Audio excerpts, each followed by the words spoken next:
আজকের এই অনুষ্ঠান শুধুমাত্র সংখ্যাভিত্তিক অনুষ্ঠান এই কারণে যে গল্প পাঠের অনুষ্ঠান যদি সঙ্গে থাকে তাহলে আর সংখ্যাটা নিয়ে আলোচনা তেমন হয় না। এবং আরো একটা ব্যাপার, সেটা হচ্ছে যে সংখ্যাটার মধ্যে যে লেখালেখি আছে, গল্প আছে এবং বিভিন্ন বিভাগে যে সমস্ত লেখালেখি আছে সেইটা শুধু সংখ্যাতেই পড়ে থাকে। সেটার একটা সুষ্ঠু আলোচনার জন্য আজকের এই অনুষ্ঠান। তো এই কারণেই কেউ একজন বোধহয় আনমিউট আছেন, এটা মিউট করে দেবেন। আচ্ছা, প্রথমে ভাবা হয়েছিল যে আলোচকদের ওপরেই ছেড়ে দেওয়া হবে বা আলোচকদের বেছে বেছে লেখা দেওয়া হবে বা গল্প দেওয়া হবে, কিন্তু সেক্ষেত্রে একটা অসুবিধা ছিল যে সব গল্প বা সব লেখা দেওয়াটা খুব মুশকিল হয়ে যায় এবং সেক্ষেত্রে একটা অনলাইন গল্পের আসর 1.5 ঘন্টা 2 ঘন্টার মধ্যে সমস্ত লেখার আলোচনা করা ভীষণ শক্ত। ফলে পরে ডিসাইড করা হলো যে এই আলোচনা পুরোপুরি আলোচকদের উপরেই ছেড়ে দেওয়া হোক। তারাই বাছাই করবেন যে কোন লেখা আলোচনা তারা করবেন। তাতে একটা অসুবিধে এবং সুবিধে দুটো দিকই আছে। অসুবিধা হচ্ছে যে একই লেখা একাধিক মানুষ আলোচনা করলেন, আবার সুবিধের দিক হচ্ছে যে বিশেষ ওই লেখাটি গুরুত্ব পেয়েছে, কারণ যেহেতু একাধিক লেখক সেই লেখাটি নিয়ে আলোচনা করেছে। তো এই কারণেই আলোচকদের উপরেই ছেড়ে দেওয়া হয়েছে। আমরা জানি না কোন আলোচক কোন লেখা নিয়ে আলোচনা করবেন বা কার লেখা নিয়ে আলোচনা করবেন, সেটাও একটা দেখার ব্যাপার আছে। তবে প্রত্যেক আলোচকের জন্য সময়সীমা ধার্য হয়েছে 10 মিনিট। আপনারা চেষ্টা করবেন, বিনীত অনুরোধ, 10 মিনিটের মধ্যে আলোচনা শেষ করতে।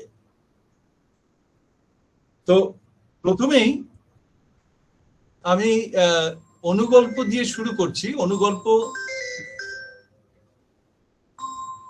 অনুগল্প দুজন আলোচক আছেন। একজন হচ্ছেন গৌর বৈরাগী, আরেকজন হচ্ছেন প্রগতি মাইতি। আমি প্রগতি মাইতি থেকে অনুরোধ করব আলোচনার জন্য, তিনি যা আলোচনা করার করবেন। তারপরে আমরা আবার একটু অন্য বিষয়ে চলে যাব, কারণ পরপর যদি অনুগল্পের আলোচনা হয় তাহলে সেটা একটু বোরিং হয়ে যাবে। তো প্রগতি মাইতির আলোচনার পরে আবার আমরা অন্য বিভাগে চলে যাব, আবার পরে আসব অনুগল্পের আলোচনার বিষয়ে। প্রগতি মাইতিকে অনুরোধ করছি আলোচনার জন্য। ধন্যবাদ। প্রথমত হচ্ছে সম্পাদককে ধন্যবাদ জানাই। মানে আনন্দবাজার পত্রিকার পুজো সংখ্যা যেমন অনেক আগে বেরিয়ে গেছে, আমাদের ফোন গল্পের আসলে পুজো সংখ্যা অনেক আগে বেরিয়ে গেল।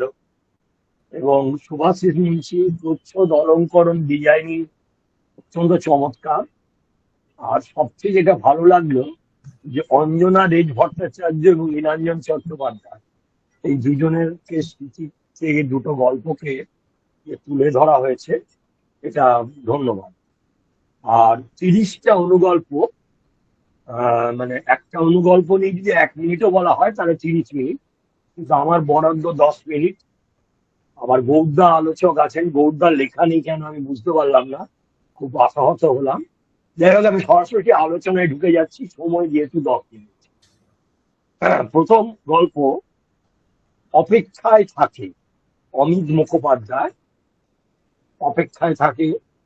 একটু জলের জন্য প্রদীপ ও রাজেন যেভাবে জল খুঁজতে বেরিয়েছে তাতে পাঠকের আগ্রহ বাড়তে বাধ্য। আর এই যে লাইনটা, সুড়ঙ্গের ভেতরে জল চিকচিক করে, আমাকে খুব চমৎকার লেগেছে এই লাইনটা। আর আরেকটা লাইন না পড়লে যেটা এই গল্পের নির্যাস, সেটা হলো সে সাময়িক মুছে হারিয়ে বা নষ্ট হয়ে গেলেও পুরো ধ্বংস হচ্ছে না। এখানে কেমন করে সরে গিয়ে লুকিয়ে আছে দেখলি, যেন অপেক্ষায় আছে। এই যে অপেক্ষায় থাকে, এই যে লাইনটা, এটাই যেন এই অনুগল্পের নির্যাস। মানে আমার অত্যন্ত ভালো লেগেছে গল্পটা। এর পরের গল্পে চলে যাই। সংশয়, অলোক মুখোপাধ্যায়ের বর্তমান সময়ের একটা উজ্জ্বল ছবি। পুকুরের সৌন্দর্যায়নে যেমন পুকুরের ক্ষতি হয়, আবার তেমনি তার চারপাশে গাছপালা কেটে ফেলে পরিবেশের ক্ষতি, তাই খুব সুন্দরভাবে তুলে ধরেছে। আজকাল পুকুরকে সিমেন্ট দিয়ে বাঁধালে অ্যাকচুয়ালি পুকুরের মানে ক্ষতি হয়, পুকুর নষ্ট হয়ে যায়। তো এই প্রবীণদের এ বিষয়ে উদ্বেগ, ওই পুকুর বাঁচানো বা গাছপালা কাটা নিয়ে প্রবীণদের যে উদ্বেগ, কেন প্রবীণরা ওখানে সময় কাটাতেন, করতেন, এটা খুব নজর কেড়েছে আমার। পরের গল্পে চলে যাই। চন্দ্রানী বসু, যা ছুঁয়ে ছুঁয়ে যাওয়া। চন্দ্রানী বসুর গল্প মায়া। ঝড়ে ছাদের এক টুকরো বাগান সব শেষ। বিশেষ করে ঝুল ফুলের টবটার জন্য ওর কান্না। রুমি যখন তার মাকে বলে, আবার গড়ে নিও বাগান, কেঁদো না মা, তখন মায়ের উক্তি, ভাঙা জিনিস গড়াই কি এত সহজ রে মা। আর গল্পের শেষ প্যারাটা অসাধারণ। রুমির বাবা একটা ঝুঁয়ে চারা নিয়ে দাঁড়িয়ে আছে। খুব ভালো লেগেছে গল্প। এই গল্পটা আমার আমার অত্যন্ত ভালো লেগেছে। এর পরের গল্পে আমি আসবো তনুগাত্রী পণ্ডিতের বল্টুদের বাগান। একটা ফলন্ত আম গাছ কেটে ফেলা নিয়ে গল্প। গল্পটি অন্য মাত্রা পেয়েছে পাখিদের চরিত্র হিসেবে হাজির করা।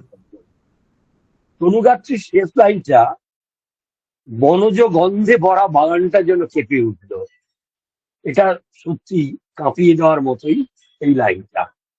মানে বল্টুদের বাগান, তনুগাত্রী পণ্ডিত। এবারে আসবো মৌসুমী রায়। মৌসুমী রায় ট্রি মুভার। ঝড়ে শিরীষ গাছ উপড়ে পড়ে যায়। আহ, আহ, রিতার ছেলে রিকের মন খারাপ। সে মায়ের কাছে আদর করে গাছটাকে কি করে বাঁচানো যায় এটা সে আবদার করে। এখানেই গল্পের এখানেই রিকের মা রিতা বড় গাছ তোলার যন্ত্র শ্রীমুভারের কথা মনে পড়ে গেল, কিন্তু ফোন নম্বর নেই। রিক শ্রীমুভারের মুভারের জন্য ফেসবুক ঘাঁটতে থাকলো। এই যে বড় বড় গাছ আজকাল আমরা, আগে থেকেও আমরা দেখিনি, আহ বড় বড় গাছকে কিভাবে সমূলে উৎপাদিত করে আবার এক জায়গায় পোতানো হয়। এই গল্পটাও একটা খুব সুন্দর করেছে মৌসুমী রায়। আমার ভালো লেগেছে গল্পটা। এছাড়া আমি যে গল্পটা বলবো, আহ এক মিনিট, একটু একটু সময় ছিল নিচ্ছি। সোনালী জানা। সোনালী জানার রং বদল। নেট দুনিয়ায় কি না হচ্ছে। সোনালী জানার রং বদল অন্য আঙ্গিকে লেখা, খুব তাৎপর্যপূর্ণ। ছ- তারপর ছবির নাম আপনজন গ্রাম। হ্যাঁ, আলপনা গ্রাম, সরি আলপনা গ্রাম। তারপর লিখছেন, ফুল পাতার নির্যাস আজ হার মেনেছে কৃত্রিম রঙের কাছে। আমরা জানতাম যে আমরা ছোটবেলা গ্রামে ফুলের পাতার দিয়ে অনেক রং তৈরি করে ছবি আঁকা হতো। যাই হোক, ওইটা আবার স্মরণ করেছে, ফুল পাতা নির্যাস আজ হার মেনেছে কৃত্রিম রঙের কাছে। এটাই কিন্তু গল্পের মূল চাবিকাঠি। আর শেষ লাইনটা তিনি লিখেছেন, কিন্তু পার্বতী মাহাতো, তার চোখের কোণে চিকচিক করছে, ওটা কি ঐতিহ্য নয় তো? মানে খুব ভালো লাগলো, খুব সাংকেতিক এবং খুব বুদ্ধিদীপ্ত লেখা, খুব ভালো লেখা সোনালী জানা। এরপরে আমি আসবো সুজাতা করের পাহাড় প্রদিত ছ। গল্পের নামেই একটা চমক আছে। আহ এই অনুগল্পের বর্তমান সময়ের প্রেক্ষিতে লেখা। পাহাড় কেটে রাষ্ট্র কিভাবে পরিবেশের সর্বনাশ করছে, তারই এক সংক্ষিপ্ত কিন্তু একটি দৃঢ় কলম। তার আজকাল ব্যক্তি উদ্যোগে, এমনকি আজকাল দেখা যাচ্ছে ব্যক্তি উদ্যোগেও পাহাড় কেনার খবর। খুব সময়োচিত লেখা, মানে পাহাড় ধ্বংস হয়ে যাচ্ছে, পাহাড় কেটে আমরা রাস্তা বানাচ্ছি, পাহাড় কেটে পর্যটন শিল্পকে তৈরি করার চেষ্টা করছি, কিন্তু প্রকৃতির কথা কেউ ভাবছি না। আর তপনদার এই পরিবেশ নিয়ে ভাবনা, এটা মানে অনুগল্পের ক্ষেত্রে এটা প্রশংসার যোগ্য। মহুয়া মিলের উদ্বাস্তু, উদ্বাস্তু গল্পটি আমার খুব ভালো লেগেছে। মাত্র দুটো লাইন উল্লেখ করছি, তাহলেই পাঠক বুঝতে পারবেন। আধুনিক মানুষ আর প্রকৃতির সহাবস্থান হয় না, তাই না বাবাই? হ্যাঁ, এটা মানে এই যে আধুনিক মানুষ আর প্রকৃতি সহাবস্থান হয়, তাই না বাবাই, মানে কত বড় খোঁচা দেওয়া, মানে একেবারেই সত্যি।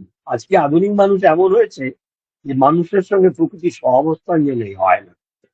হ্যাঁ, এবং শেষে মানে লেখকের দেখুন বলছেন, পুনর্বাসন পুনর্বাসন, নিজের মনেই দুবার আওড়ান শকুন্তলা দেবে, ভাবেন গাছেরাও তবে উদ্বাস্তু হয়।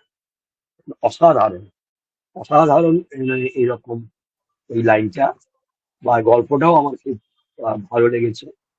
এবারে আমি বলবো, মানে বলা উচিত নয়, কারণ আমাকে অনুগল্পের আলোচনা করতে বলা হয়েছে, তবু বলবো যে মপাসার অনুবাদ যেটা করেছেন তপন রায়চৌধুরী, খুব সুন্দর। এই বাবুপাড়ের চরিত্রটা আমাকে খুব ভালো লেগেছে আমার গল্পটা আর কি। আরো কয়েকটা গল্প আমি যে উল্লেখ করে যাচ্ছি, সন্দীপ যাযাবর দত্ত, সুজাতা মণ্ডল, শুভশ্রী সাহা, তথাগত ভট্টাচার্য, সৌমি আচার্য, এরকম অনেকেরই গল্প খুব ভালো লেগেছে, কিন্তু সময় সীমা যেহেতু খুবই কম, আর আমি সব গল্প আলোচনা করতে পারলাম না বলে দুঃখিত। তারপরে এখন গৌরদার সঙ্গে আমার অনেক গল্পের মানে ম্যাচ হয়ে যেতে পারে, একই গল্প দুজন বলতে পারেন, সেটাও পাঠক মানে পাঠক যারা শ্রোতারা শুনবেন। তো আমার অন্যান্য ছোট গল্প বা অন্যান্য অনেক কিছুই পড়েছি, সবটা পড়ে হয়ে ওঠেনি। আমার সব মিলে এই সংখ্যাটা মানে অত্যন্ত রেখে দেওয়ার মতো একটা সংখ্যা হয়েছে। ধন্যবাদ জানাই সমস্ত পাঠকদের, এই লেখকদের এবং সম্পাদক। ধন্যবাদ।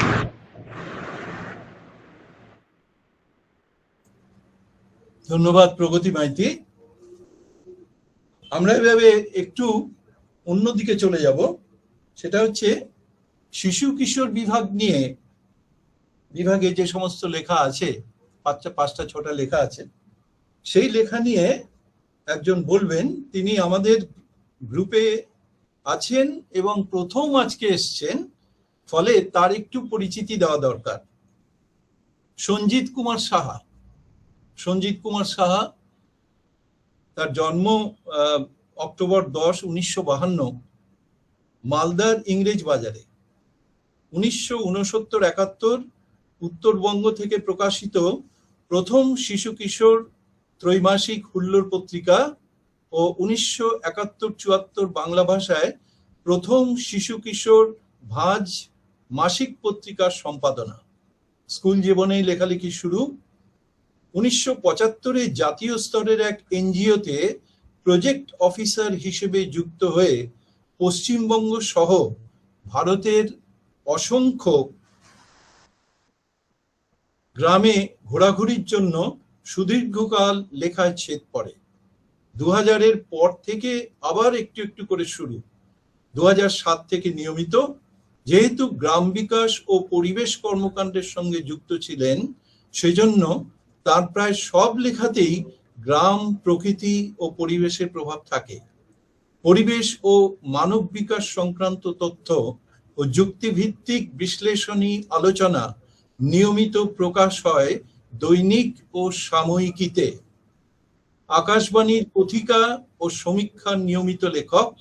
1992-এ একটি দৈনিক পত্রিকায় জনসংখ্যা ও পরিবেশ বিষয়ে প্রকাশিত নিবন্ধের জন্য পশ্চিমবঙ্গ সরকার কর্তৃক পুরস্কৃত হন। শিশু সাহিত্যিক হিসেবেও বেশ কিছু সম্মান তার ঝুলিতে। ছোটদের জন্য প্রকাশিত গল্পের বই রাজবাড়ির ঘণ্টা, এক ব্যাগ ভূত, আলিবাবা, আলাদিন, ময়ূর ঝর্ণা, সবুজ স্বপ্ন, পাখির আকাশ, জাদু পাথর ইত্যাদি। এছাড়াও উপন্যাস আত্মজন।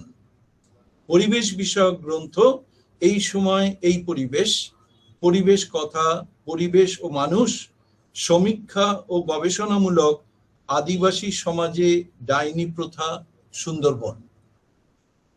আমি সন্দীপ কুমার সাহাকে একটু বলবো এবারে, তিনি এবারে আলোচনা করবেন। তার অবশ্য একটা লেখা রয়েছে আমাদের এই সংখ্যাতে প্রবন্ধ বিভাগে, তো তিনি আলোচনা করবেন শিশু সাহিত্য বিষয়ে। সন্দীপ কুমার সাহা। নমস্কার, শুভ সন্ধ্যা। আমি আপনাদের ফোন গল্পের আসরে এই প্রথম। আমাকে হঠাৎ করে দায়িত্ব দেওয়া হয়েছে শিশু কিশোর গল্পগুলির বিষয়ে একটা পাঠ ও প্রতিক্রিয়া দিতে। কতটা সফল হব জানি না, চেষ্টা করছি একজন আম পাঠক হিসাবে, যেমন বুঝেছি আর কি। আমাকে 15 মিনিট সময় মুখে বলা হয়েছিল, তাই সেইভাবে প্রস্তুতিটা আমার আছে। আমি বলছি, ফোন গল্পের আসরের সপ্তম শারদ সংখ্যা 1433-এ প্রকাশিত হয়েছে ছোট গল্প, অনুগল্প, প্রবন্ধ, অনুবাদ গল্প, শিশু কিশোর গল্প, রম্যরচনা, ভ্রমণ ইত্যাদি। সামগ্রিক পরিকল্পনায় রয়েছে অভিনবত্ব, রয়েছে নিষ্ঠা ও আন্তরিকতার ছাপ। অনুগল্প, প্রবন্ধ ও শিশু কিশোর গল্পের বিষয়ে রয়েছে পরিবেশ। প্রতি বছরে শারদোৎসব উপলক্ষে এই সময়ে ছোটদের জন্য অনেক সংকলন ও পত্রপত্রিকার বিশেষ সংখ্যা প্রকাশিত হয়, কিন্তু পরিবেশ নিয়ে আলোচনা বা পরিবেশকে কেন্দ্র করে গল্পের স্থান নেই বললেই চলে, অতি নগণ্য। সেখানে তপন রায়চৌধুরী সম্পাদিত ফোন গল্পের আসরের শারদ সংকলনে স্থান পেয়েছে ছোটদের জন্য 6টি গল্প, সবগুলি পরিবেশ নির্ভর। ছোটদের তো ছোট থেকেই পরিবেশ সচেতন করে তোলা জরুরি। আজ সামগ্রিকভাবে গোটা বিশ্বেই প্রকৃতি পরিবেশ বিপর্যস্ত, চূড়ান্তভাবে পরিবেশ অবহেলিত। সেদিক থেকে বিচার করলে ছোটদের, বড়দের সকলের জন্যই পরিবেশ বিষয়টি অত্যন্ত গুরুত্বপূর্ণ।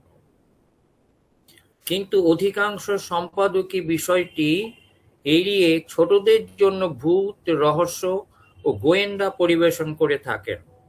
বলতে দ্বিধা নেই, অধিকাংশ গল্পেই পাঠক সেভাবে তৃপ্তি লাভ করেন বলে মনে হয় না। আর ছোটরা তো পড়েই না, পড়ে না মানে তাদের পড়তে দেওয়াই হয় না। অভিভাবকেরা এক্ষেত্রে থাকেন আশ্চর্য রকম উদাসীন। তাদের সঙ্গে কথা বললে অনেকেরই ধারণা হয় ছোটদের জন্য যে পড়ানো হয় তা জ্ঞান অর্জনের জন্য নয়, চাকরির দিকে লক্ষ্য রেখে, অর্থাৎ উপার্জন। অতএব যা হবার তাই হচ্ছে, শামুকের খোলের ভিতরে ঢুকিয়ে রাখা হচ্ছে। এতে না হচ্ছে মনের বিকাশ, না সমাজের বিকাশ, না মানবিকতার বিকাশ। অতএব প্রকৃতি পরিবেশকে ভালোবাসার তো প্রশ্নই নেই। এক অদ্ভুত অন্ধকারের মধ্যে আটকে থাকছি আমরা, এবং আটকে রাখার চেষ্টা হচ্ছে ছোটদের। ছোটদের অভিভাবক তো শুধু মা, বাবা, কাকা, জ্যাঠা বা স্কুলের শিক্ষক নন, অভিভাবক কিন্তু সম্পাদক, লেখকও। তপনবাবুকে প্রথমেই ধন্যবাদ দিই তাঁর ব্যতিক্রমী ও সমচিন্ত ভাবনা চিন্তার জন্য। এমনিতেই ফোন গল্পের আসল ব্যাপারটাই অভিনব। কে কোথায় কত দূরে আছেন সেটা বড় কথা নয়, প্রযুক্তি সবাইকে কাছে টেনে এক সুতোয় বেঁধে দিয়েছে। মালা গাঁথার কাজটি নিপুণ দক্ষতার সঙ্গে করেছেন তপনবাবু। কোন গল্পের আসরে আমার উপস্থিতি এই প্রথম। খুব মানে শিশু কিশোর গল্পের বিষয়ে যে পরিবেশ রয়েছে সেটা খুব ভালো উদ্যোগ। আমি যেমন বুঝেছি বা যেমন লেগেছে সেইভাবে বলার চেষ্টা করছি। আগেই বলেছি ছোট সবগুলি গল্পের পটভূমিতেই রয়েছে পরিবেশ। পাঠককে পরিবেশ সচেতন করে তোলাই প্রত্যেকের মূল লক্ষ্য।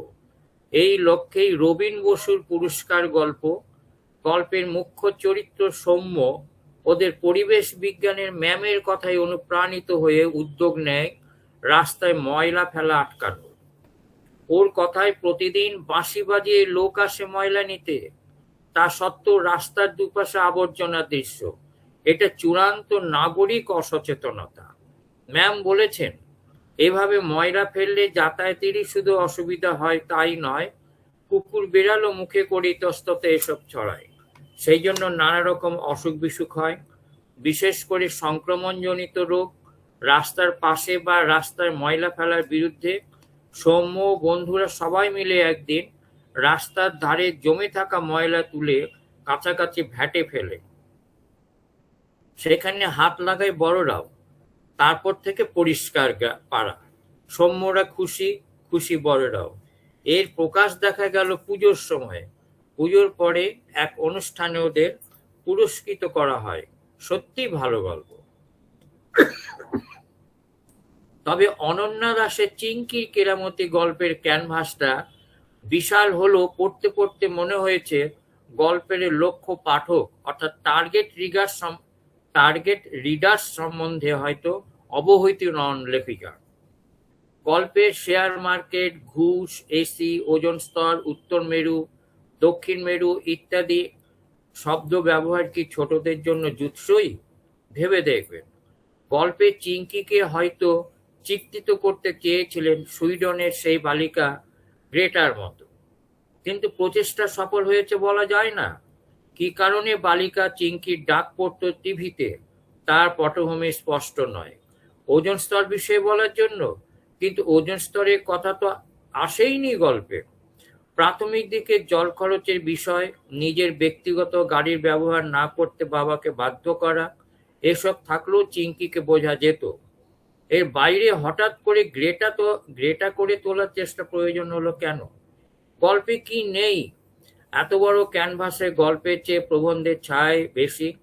ছোট গল্পের বিষয়ে তো ছোট কোনো বিষয়ই যথেষ্ট, বিশেষ করে ছোটদের জন্য। এখানে অনেক গল্পের উপাদান রয়েছে। শেষে বলি, গল্পটা পড়ে আমার মনে হয়েছে এই জন্য পরিবেশ বিষয়ে লিখতে হবে বলেই লেখা, তাই কখনো কষ্টকল্পিত মনে হয়েছে। জোর করে গল্প লেখা যায় না। পরিবেশ বিষয়টা আত্মস্থ করতে হয় সবার আগে, না হলে পাঠকের মনে নানা রকম প্রশ্ন জাগে।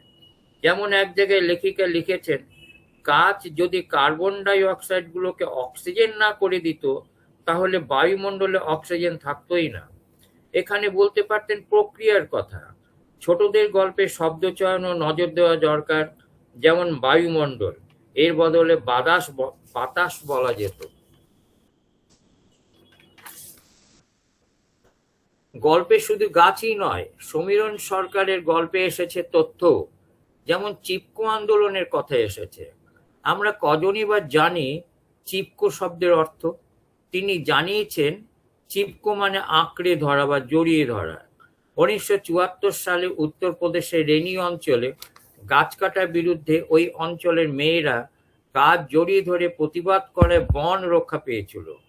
সন্তুর দাদুর কাছ থেকে শোনা এই গল্পে উদ্বুদ্ধ হয়ে বন্ধুরা সবাই মিলে চৌধুরীদের বাগানের গাছগুলিকে জড়িয়ে ধরে যে প্রতিবাদ শুরু করেছিল তার ঢেউ আছড়ে পড়েছিল উঁচু মহলেও।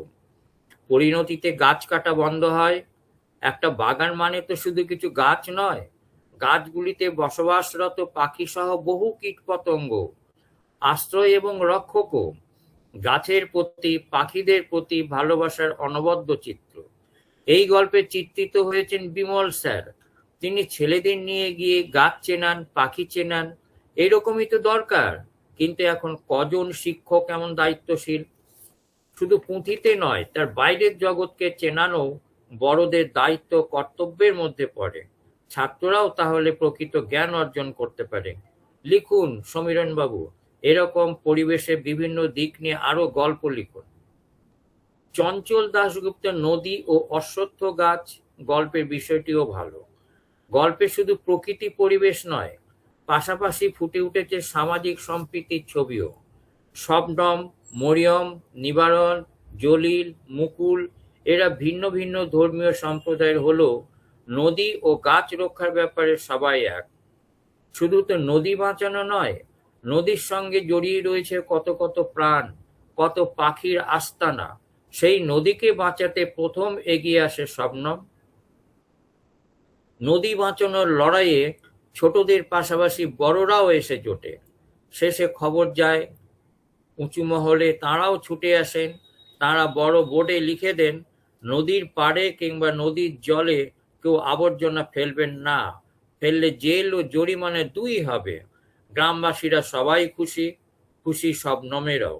নদীরও যে প্রাণ আছে, নদীও যে গাছের মতো জীবন্ত, সেই জীবন্ত সত্তা গল্পে দক্ষতার সঙ্গে তুলে ধরেছেন চঞ্চলবাবু। সুমেধা চট্টোপাধ্যায়ের সবুজের আহ্বানে গল্পেও পার্কে গাছ কাটার তোড়জোড় হতে 7ম শ্রেণীর ছাত্র রাতুল প্রথম এগিয়ে আসে, কারণ এখানে তারা খেলাধুলা করে।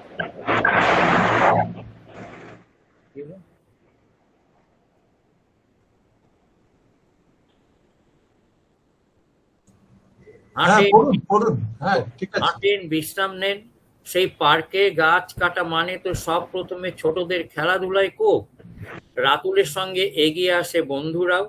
কিন্তু কিভাবে গাছ কাটা বন্ধ হবে? ওরা তো ছোট, ওদের কথাই কি বন্ধ হবে? রাতুল ও বন্ধুরা সবাই মিলে আলোচনার মাধ্যমে এক পরিকল্পনা করে। পরিকল্পনায় গাছ কাটার বিরুদ্ধে এবং পার্ক বাঁচানোর জন্য সবাই মিলে বড়দের কাছে যায় ও সকলের সই স্বাক্ষর নিয়ে কাউন্সিলরের কাছে গেলে তাতে কাজ হয়। প্রবীর দত্তের মান্তুর প্রথম গোয়েন্দাগিরি ও ভোলাদা গল্পটির মধ্যে অভিনবত্ব আছে। বেশ সুন্দর ভাবনা। গল্পটা এরকম, পুকাই দাদুর বাড়িতে গিয়েই গাছের প্রতি আকৃষ্ট হয়। তার কথায় দাদু একজন গাছ পাগল মানুষ। তার বাগানে অনেক গাছ। তিনি প্রতিটি গাছের সঙ্গে কথা বলেন, তাদের যত্ন আদর করেন। পুকাইও দাদুর কাছে গাছেদের কষ্ট আনন্দ বুঝতে শিখেছে। তারই প্রভাব পড়েছে গাছ লাগানোয়। দাদুর বাড়ি থেকে ফিরে এসে ওদেরই বাড়ি লাগোয়া ফাঁকা জায়গায় অনেকগুলো গাছের চারা এনে লাগায় এবং প্রতিদিন গাছের যত্ন নেয়।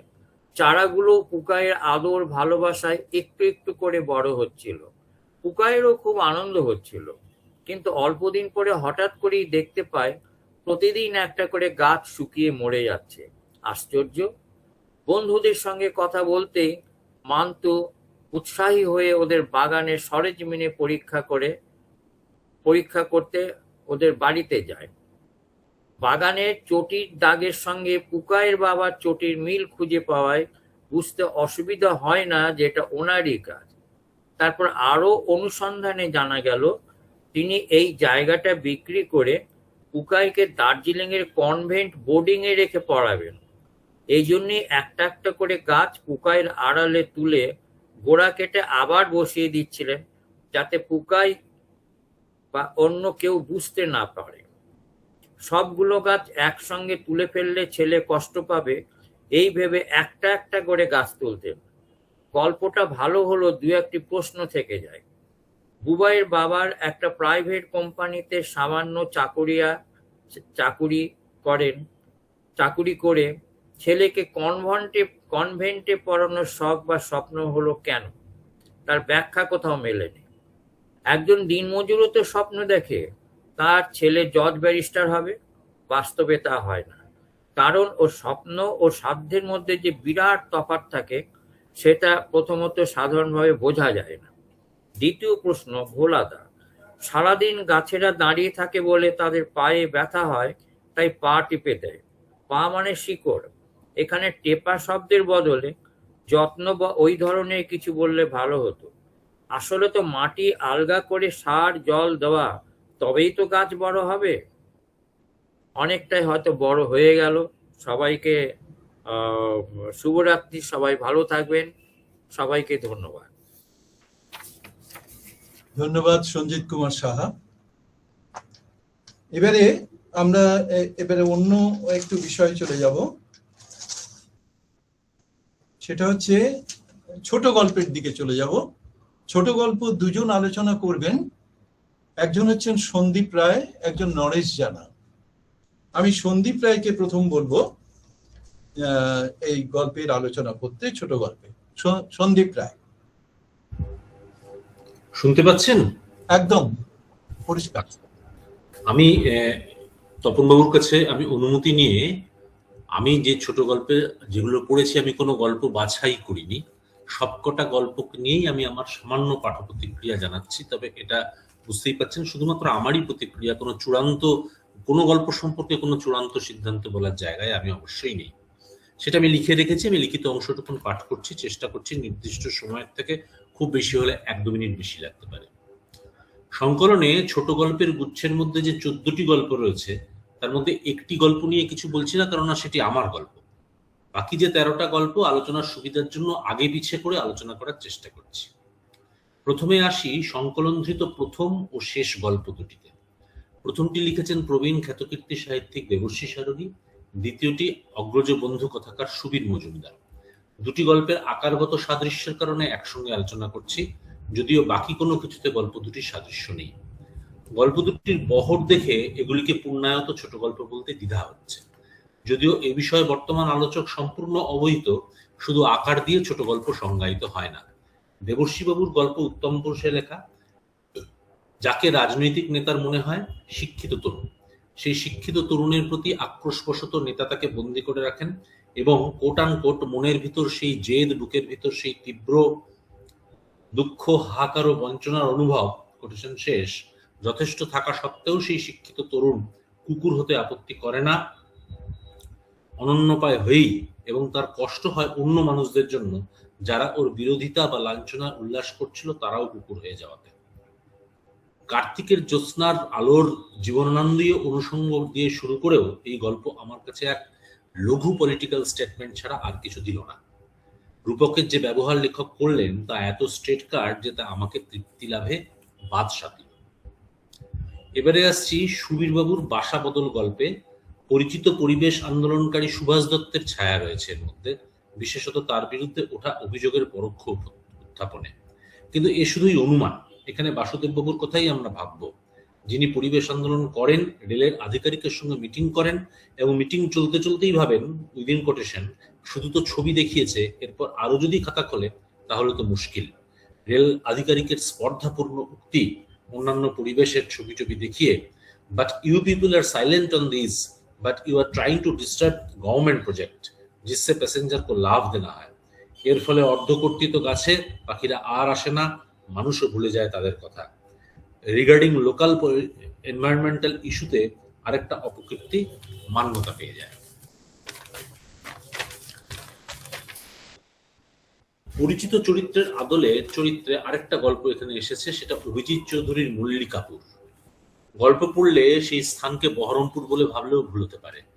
মূল চরিত্র প্রদীপ মিশ্র, আমি কতগুলো কোটেশন দিচ্ছি তারপরে, ছিল গুন্ডা, প্রথমে 72-এর নকশাল, কোনো জায়গায় বলা হয়েছে কারুর মুখ দিয়ে আর কি, হ্যামলিনের বাঁশিওয়ালা, রবিনহুড। আবার বলছেন নিজের মেয়েটাকেও রক্ষা করতে পারলেন না। আবার কোটেশনের মধ্যে বলছি, খুকির আত্মহত্যার খবর তো পেয়েছিলে, ড্রাইভার কি মানুষ নয়? মেয়ের আত্মহত্যার পর মল্লিকার মায়ের মাথার গন্ডগোল দেখা দিল। এই সমস্ত বর্ণনায় এক পরিচিত রাজনীতিকের ছবি ভেসে ওঠে আমাদের সামনে। তবে পুরো গল্পটিতে রাজনীতির প্রসঙ্গ থাকলেও গল্পটিকে আমার রাজনৈতিক মনে হয়নি, ব্যক্তি মানুষের ট্র্যাজেডির গল্প বলেই মনে হয়েছে। সেই ব্যক্তির ট্র্যাজেডির সূত্রেই আসে শান্তা মুখোপাধ্যায়ের শোক প্রস্তাব গল্পের কথা। যদিও চরিত্রের ভিন্ন ধর্মিতা লক্ষণীয়। এক ভিন্ন মাত্রার শোক প্রস্তাব লিখতে পারেননি নন্দিতাদি, কেননা উইদিন কোট আরাত্রিকার জন্য সারা পৃথিবীর সমস্ত পাতাও কম পড়বে। প্রতিবাদে ব্যক্তি স্বাতন্ত্র্যে আরাত্রিকার মতো চরিত্র মৃত্যুহীন হয়ে ফুটে ওঠে। মৃত্যুর হাত ধরেই আমরা এলাম শর্মিষ্ঠা বসুর সব তারা জ্বলছে গল্পে। মার্থার চোখ দিয়ে দেখা আখ্যান, পুত্রবিয়োগের শোক ছাপিয়ে সেখানে বড় হয়ে ওঠে বড়দিনের আশাবাদী আয়োজন। নতুন ভোরের আলোয় আকাশের দিকে তাকিয়ে মার্থা দেখে উইদিনকোট, ভোরের আলো আর অনন্ত আকাশের নীলের মাঝে তারাটা তখনও জ্বলছে। ভোরের গল্প লিখেছেন শাশ্বতী নন্দীও, এক অন্য ভোরের গল্প। অ্যালঝাইমার্স রোগাক্রান্ত দিনীবাবু, কথকের শ্বশুর মশাই।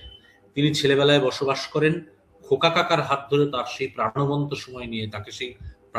সময় নিয়ে যাওয়ার চেষ্টা করা হয়। একসময় গৌরীর কথায় তার অস্থির অস্থির মুখ, যদিও নাতির বায়না করা মুরগি দোকান সন্ধানের মধ্যেই তার স্মৃতিপত্ন সন্ধান সার্থক হয়। দেবীপক্ষে দিনীবাবুর গৌরী আগমন ঘটে চিত্ত জগতে। এইভাবে গল্পের শেষে আমাদের চিত্তশুদ্ধিও ঘটে। শুধু একটাই অনুযোগ, মিরাক্কেলের মতো শব্দ ব্যবহার আমাদের কিন্তু পীড়িত করে।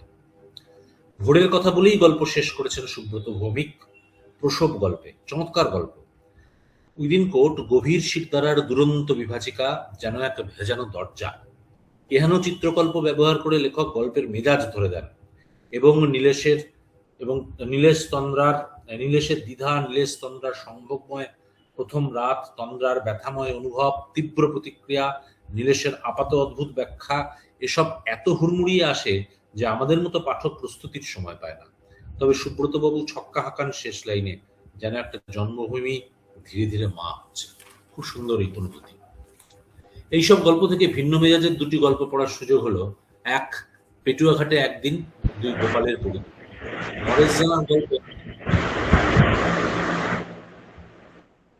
নরেশ জানার গল্পে সাংবাদিকের চোখে পেটুয়াঘাটে পৌঁছানোর বিবরণ পাই, যা আমাদের অভিজ্ঞতার বাইরে। সাংবাদিক কথক লাখপতি সমান্তরের কাছে কচ্ছপের ডিম খাওয়ার আবদার করেন। সে আবদার পূরণও হয়, যদিও খাওয়ানো হয় মুরগির ডিম।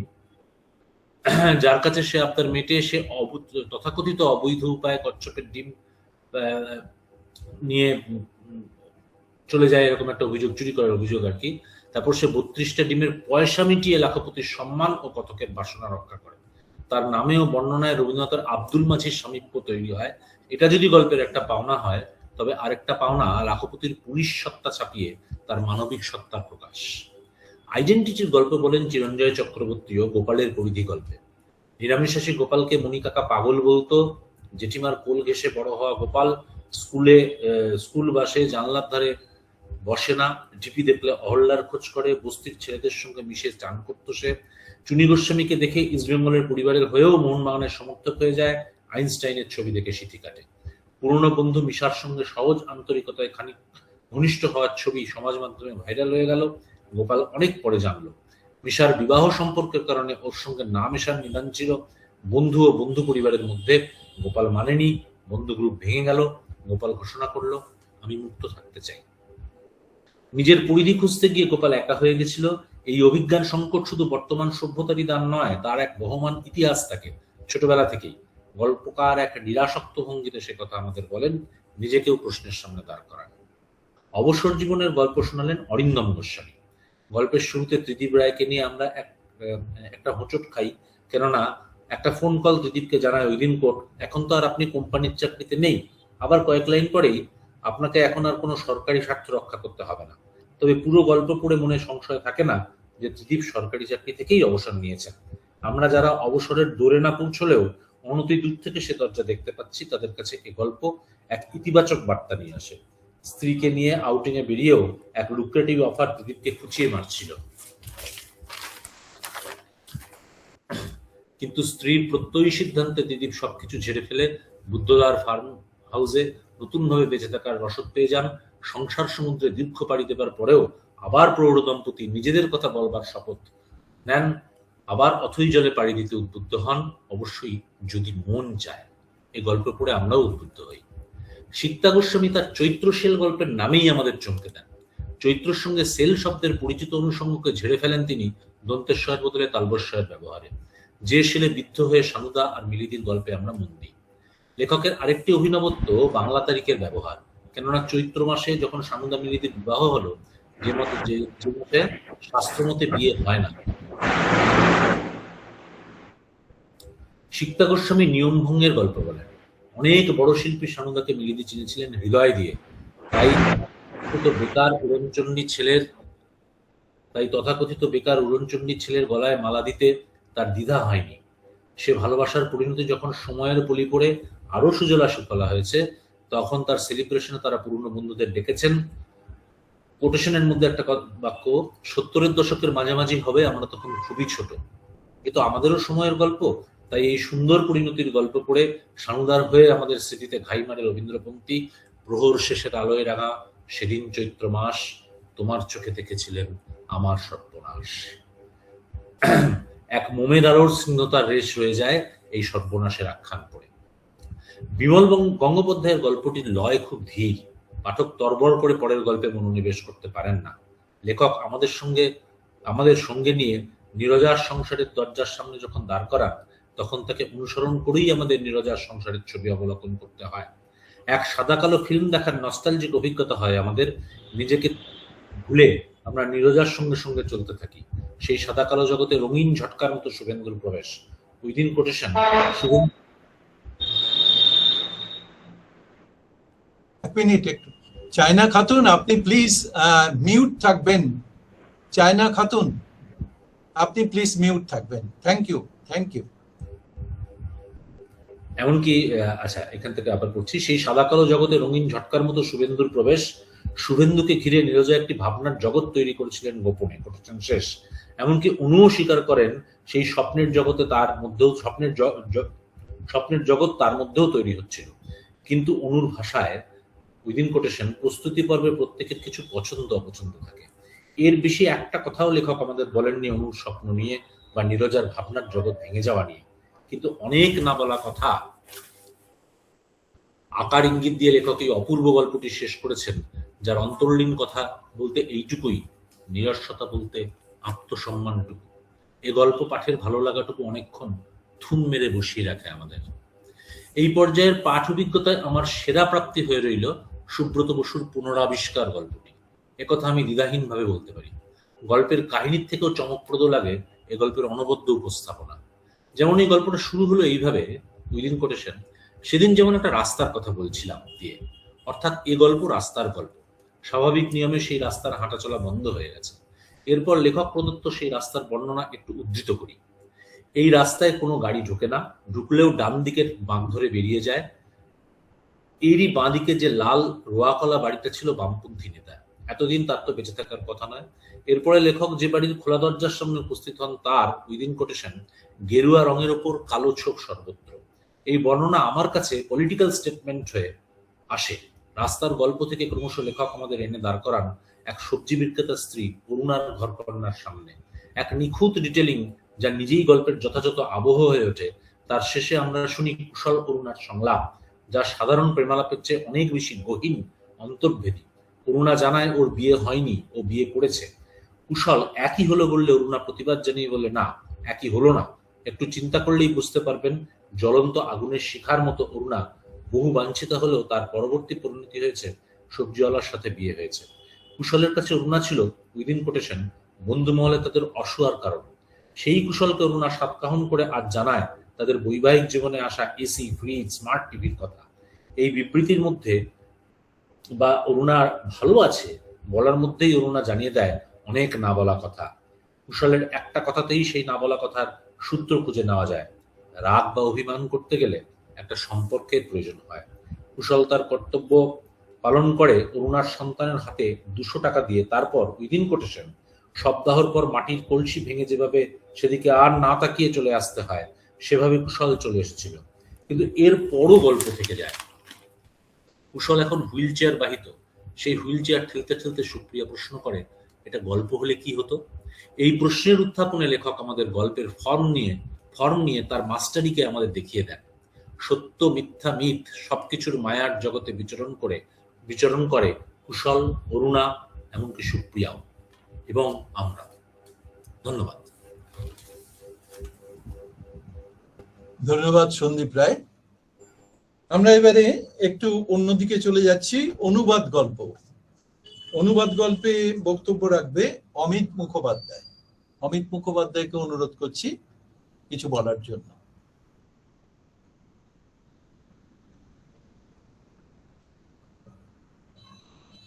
অমিত মুখোপাধ্যায়।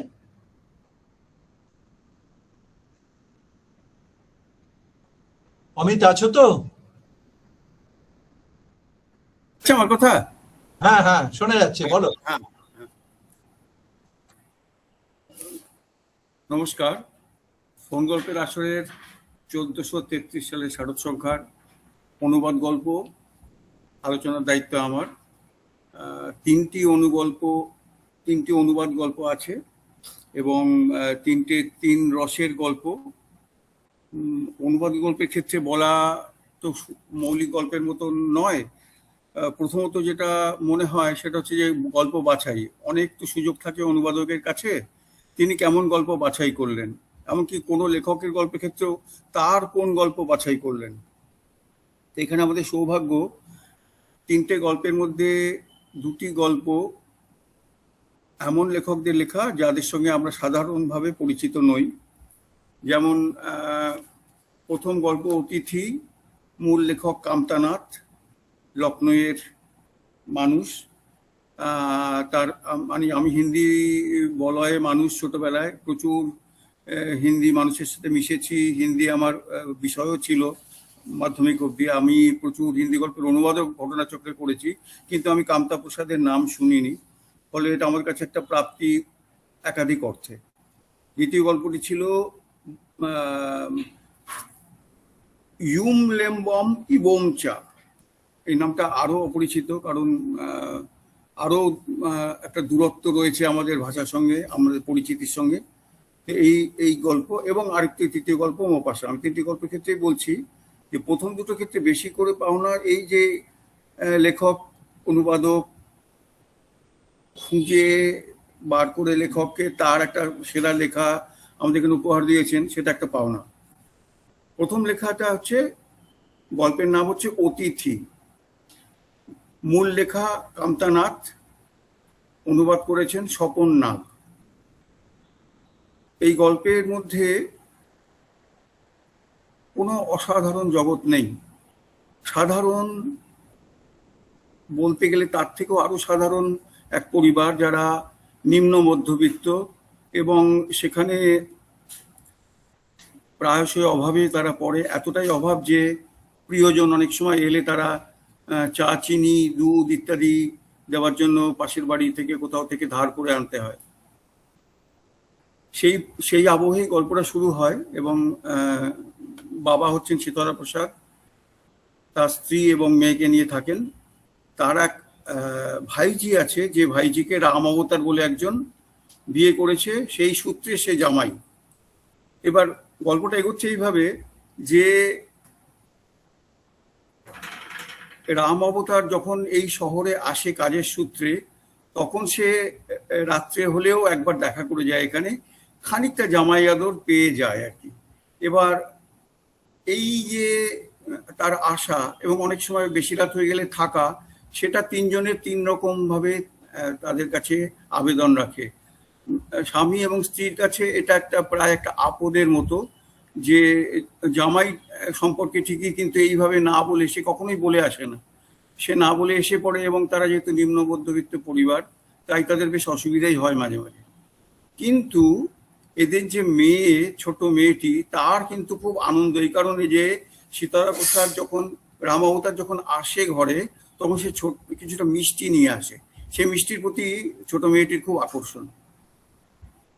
এই আবহে গল্পটায় দরজায় কড়া নাড়া হচ্ছে, সেখানে মেয়েটিকে বলা হচ্ছে তুমি গিয়ে দেখো, এবং যদি দেখো তাহলে কি বলবে, কে এসছে, কে আসলে কি বলবে, এসব শিখিয়ে দেওয়া হয়। কিন্তু সে গিয়ে দরজা ফাঁক দিয়ে দেখতে পায় যে একটা কালো শেরবানি পরে আছে। এই কালো শেরবানি গল্পে খুব গুরুত্বপূর্ণ হয়ে ওঠে, কারণ কালো শেরবানি পরেই রাম অবতার আসে। সে বলে মনে তো হচ্ছে রাম অবতার জিজাই এসছে। ফলে দরজা খোলা হয়, কিন্তু খুলে দেখা যায়, এবং সেটাই গল্পের চলনের মধ্যে একটা বড় অংশ জুড়ে আছে, যে তিনজন লোক এসে উপস্থিত হন, অচেনা, এবং তারা যে কথা বলেন সেটা অনেকটা ভাব বাচ্চে কথা, এবং যে কথা বলেন সে কথাটা বিমূর্ত কথার মতন শোনায় তাদের কাছে। তারা এমনভাবে কথা বলতে থাকেন যে স্বামী স্ত্রী কিছু বুঝতেই পারেন না। যেমন রাস্তায় আলো নেই, কি ব্যাপার, কি খারাপ, কলে জল নেই, এই তো এইসব জায়গার অবস্থা। বলতে বলতে বলতে বলতে বিস্তার পেতে পেতে একটা সময় যখন প্রায় বিব্রত এবং বিরক্ত হয়ে গেছেন স্বামী স্ত্রী, তখন স্ত্রী বলেন যে এবার খাবার সময় হয়েছে, এবার তুমি খেতে এসো। মানে প্রায় উনি খেতে বসেছিলেনই, গল্পের প্রথম লাইনটাতেই তাই আছে। তো তখন তারা বলে যে ঠিক আছে, তাহলে আপনি অমুককে ভোট দেবেন। তো বলো সে কে, বলেই তো আপনি চেনেন না। ওই তিনজনের একজনকে তারা বাকি দুজন পরিচয় করিয়ে দেয়। তখন সে একটা ভোটার স্লিপ দেয়। তখন দেখা যায় সেটা অন্য একজনের নামে, এবং তিনি আগে এই বাড়িতে থাকতেন, এনার নাম আলাদা। ওদের উৎসাহ নিমেষে নিভে যায় এবং তারা চলে যান, এটা এই এরিয়ায় পড়ছে না। ঠিক আছে, তাহলেও তো আপনাকে আমরা সমর্থক হিসেবে পেলাম, চলে গেলেন। এবার এই যে প্রথমে যে বিড়ম্বনা, গল্প খুব সূক্ষ্মভাবে এই জিনিসটা আছে এবং অনুবাদেও খুব ভালোভাবে গল্পটা এসছে এটা। এবং এটা একটা মানে এটা গল্পটা একটা বড় গল্পের যে লক্ষণ থাকে, যে মূল কথাটা কিন্তু না বলেও বলা হয়। গল্পের অনেক কিছু বলা থাকছে, সেটা কিন্তু আয়োজন, একটা খেলনার মতো, কিন্তু তার যে বার্তাটা থাকে লুকিয়ে। এই বার্তাটা হচ্ছে এই যে এখানে গল্পের মধ্যে যে তারা যে নিম্নমধ্যবিত্ত, তার জন্য যে দুর্বলতা এবং অসহায়তা, সেইটা কিন্তু এখানে প্রকট হয়ে ওঠে। এবং তারা কিছু বলতে পারে না, কারণ একজন ভোট প্রার্থী মানে যথেষ্ট ক্ষমতাবান রাজনৈতিক একটা ব্যক্তিত্ব, তাকে কিছু বলতে পারে না। কিন্তু দোষটা গিয়ে পড়ে মেয়ের ওপরে। মা তার মেয়েকে পাঠিয়েছিল চিনি এবং দুধ আনতে, বলেছিল পেছনের দরজা দিয়ে ঢুকবি। সে ওইসব করা সত্ত্বেও চাটি খায় যে মানে তুই দেখতে পারলি না যে কি ভালো করে কে এসছে, কালো শেরবানি করলেই কি তোর জিজা। এবং বাবাও তার মাথায় চাটি মারে যে তুই কবে বড় হবি ইত্যাদি ইত্যাদি। এই যে সমস্ত দোষটা গিয়ে পড়লো মেয়ের ওপরে। এই যে জায়গাটা, মানে অসহায়তাটা কোথায় থেকে কোথায় নামতে নামতে, এবং এর মধ্যে কিন্তু একটা অদ্ভুতভাবে দেশের সমাজের অবস্থাটাও বলা হয়ে গেল, কিচ্ছু না বলে, যে এই হচ্ছে রাজনীতি, তারা চলে আসছে এবং তারা তাদের কাজটুকু মিটে যাচ্ছে, যে যেভাবে আছে সেভাবেই থাকছে, এবং তার মধ্যে যে দুর্বলতম সেই সবচেয়ে বেশি শাস্তি পাচ্ছে।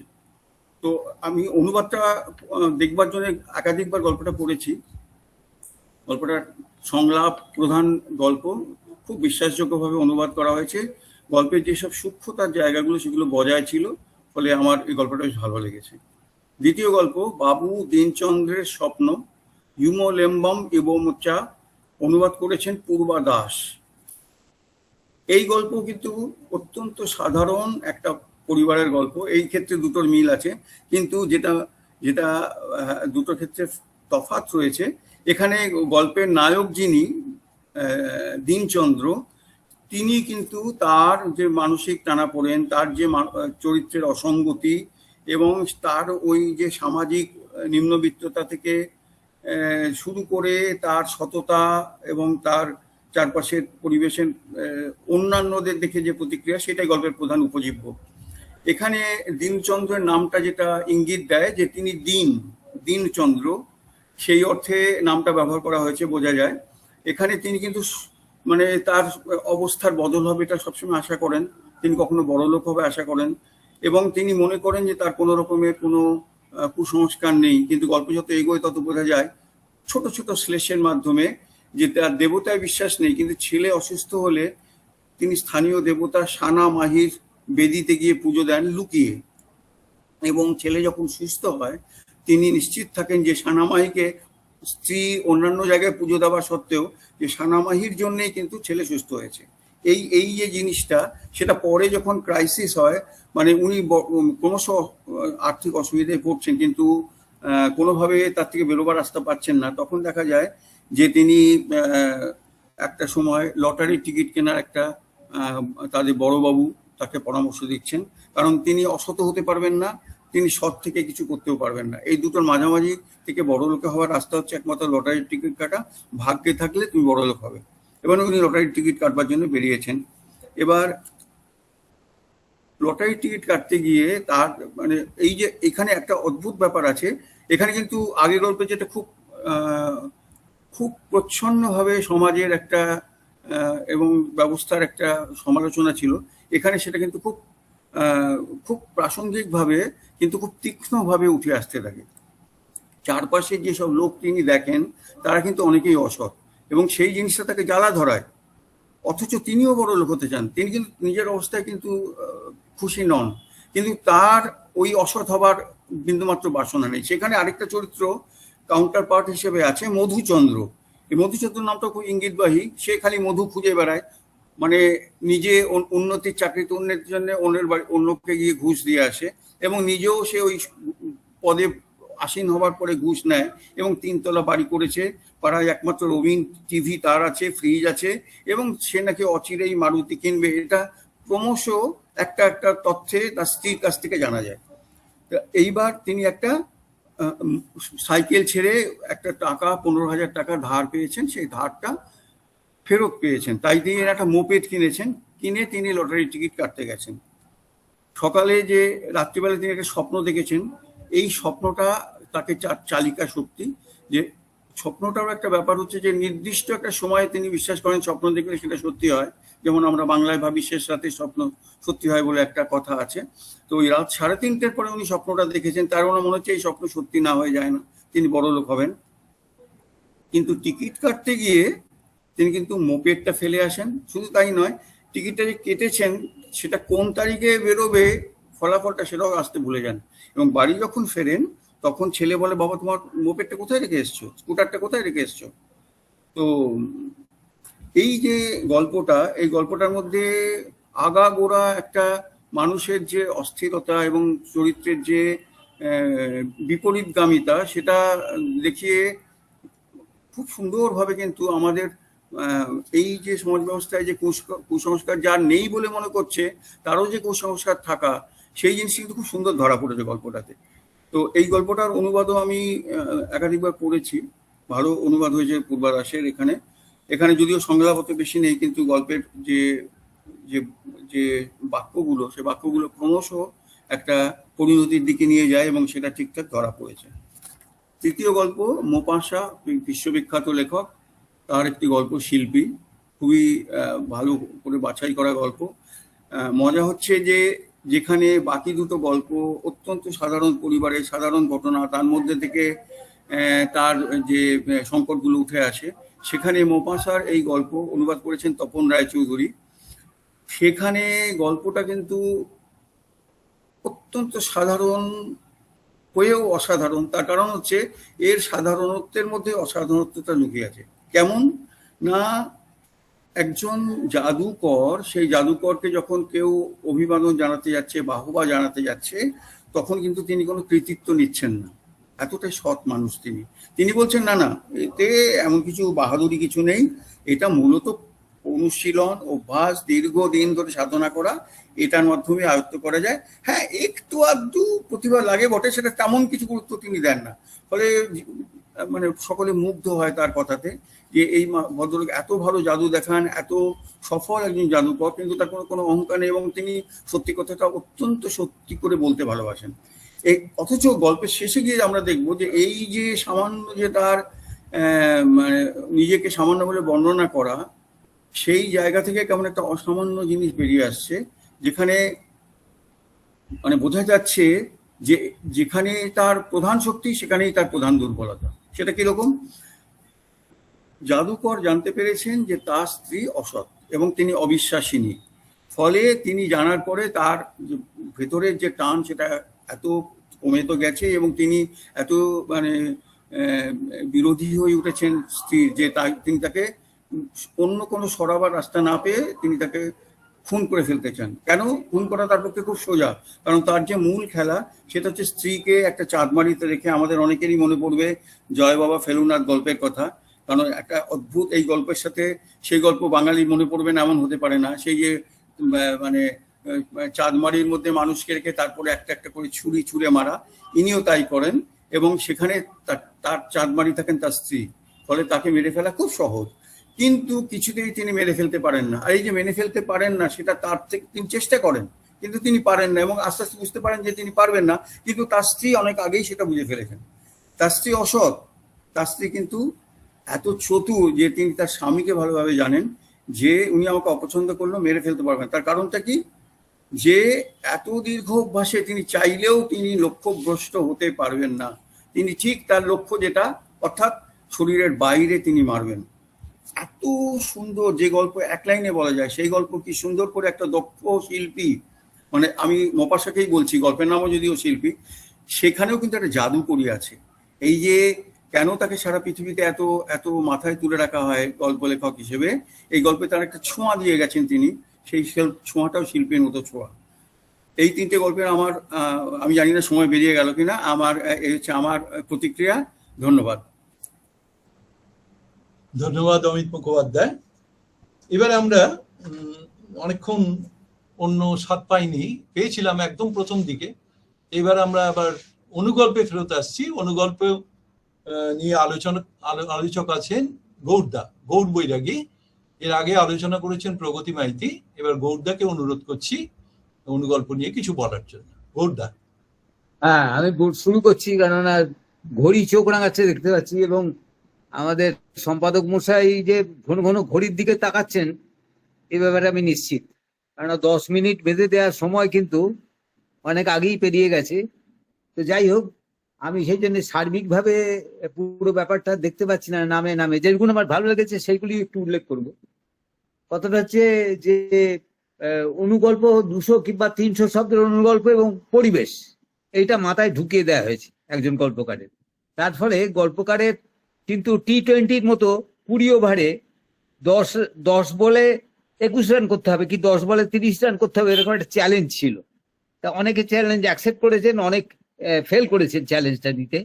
আমি সেইগুলো একটা একটা করে বলতে চেষ্টা করছি।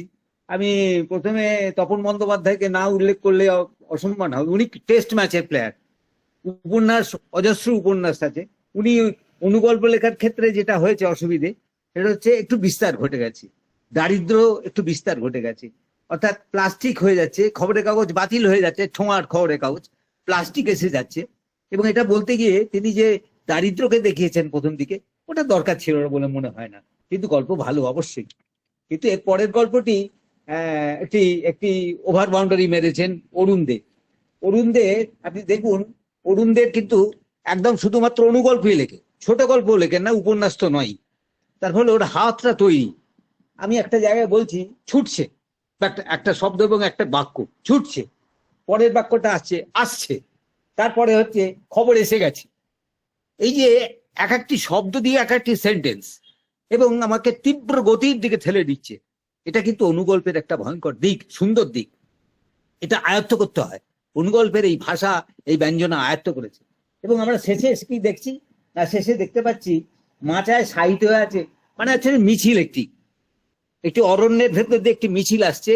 মিছিলে হাতির পিঠে মাচা বাঁধা হয়েছে, সেই মাচায় একটু সুন্দর করা আছে, সাহিত্য হয়ে আছে একটি বড় গাছের টাটকা কাটা নধর অংশ। আপনি যদি গাছটা বাদ দেন তাহলে মনে হবে আসলে একটা মানুষ কাটা অংশ, মানুষকে কেটে সেখানে নিয়ে আসছে।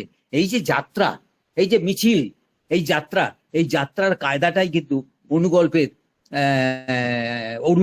অরুণদের একটা বিশেষত্ব। আমি বলি সাধারণত অন্য সময় আমরা অনুগল্প খুঁজে লেখার চেষ্টা করি, আর মজা হলো অনুগল্প অরুণকে খুঁজে বেড়ায়। অরুণ বসে আছে, অনুগল্পে সে ধাক্কা দেয় অরুণকে, এই তুমি আমাকে লেখো। আমি প্রগতি মাইতির কথা বলবো না, এখানে অমিত মুখোপাধ্যায়ের কথা বলছি না। সংশয়, এটা বোধহয় প্রগতিও বলেছে যে সংশয়, পুকুরের উপর সৌন্দর্যায়নের জন্য আসলে গাছ কাটা হচ্ছে, নতুন ভাবে বাঁধানো হবে, পুকুরের পাড় বাঁধানো হবে, রাস্তা তৈরি হবে। এর মধ্যে দিয়ে যে পানকৌড়ি, কাঠঠোকরা, মাছরাঙা, কোকিল সব ভোকাট্টা হয়ে যাবে, এটাই গল্পের মূল জায়গা। এটার জন্য আরেকটু বোধহয় সংক্ষেপিত হওয়া দরকার ছিল। খারাপ নয়, গল্পটা আমার ভালো লাগছে, কিন্তু হচ্ছে না, বিস্তার হয়ে যাচ্ছে। এরপরে ধরুন রুমি বন্দ্যোপাধ্যায় আশ্রয়, ভালো লেগেছে আমার গল্পটি, কিন্তু এক্ষেত্রেও একই জিনিস, একটু বড় হয়ে যাচ্ছে। অর্থাৎ বড় হয়ে যাচ্ছে মানে আয়তনে বড় না, 300 শব্দ, কিন্তু গল্পের যে মেজাজ, সেই মেজাজটা কোথাও কোথাও ছোট গল্পের, কোথাও উপন্যাসের যে আকাশ, সেই উপন্যাসের আকাশকে স্পর্শ করছে। অর্থাৎ কোথাও ফ্ল্যাশব্যাক আসছে কোনো গল্পের ক্ষেত্রে, কোনো গল্পের ক্ষেত্রে আলোচনাটা একটু বড় হয়ে যাচ্ছে। এত আলোচনা দরকার ছিল না। আচ্ছা, তনুরাত্রি পণ্ডিত আমার ভালো লেগেছে। ট্রি মুভার, মৌসুমী রায়, ভালো লাগছে। ট্রি মুভার মানে সত্যি তো এখন গাছেদের এখন শেকড় শুদ্ধ তুলে অন্য জায়গায় নিয়ে যাওয়া হচ্ছে, কিন্তু এর সঙ্গে মানুষকে মিশিয়ে দিয়েছে। ওই যে মানুষ, ওই যে মা এবং তার ছেলে তাকে মিশিয়ে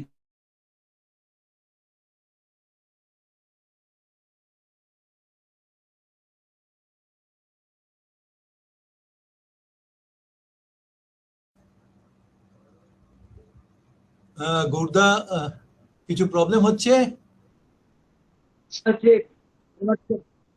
হ্যালো। হ্যাঁ, ঠিক আছে, ঠিক আছে, বলুন। হ্যাঁ, আচ্ছা, এটা একটা অদ্ভুত গল্প। মানে বিরোহী, তোমার একটি ছেলে, সে তার গ্রামে তার বাড়ি, সেখানে গ্রামের সে 3 মাস বাদে গ্রামে আসছে, এসে তাদের সমুদ্রের ধারে বাড়ি, এবং সেখানে তারা এই ছেলেটি ব্লগ করে বা ব্লগ সম্পর্কিত ব্যাপার থাকে, তারা আমন্ত্রণ জানাচ্ছে এই সমুদ্রের ধারে বেড়াতে যাওয়ার জন্য, আমন্ত্রণ জানাচ্ছে মানুষকে। এসে দেখছে সেই ছেলেটি 3 মাস বাদে এসে দেখছে, হ্যাঁ, লোক এসেছে এবং সেখানে একটি চমৎকার একটা জায়গা আছে, আমি একটু না পড়ে বুঝতে পারছি না। এখানে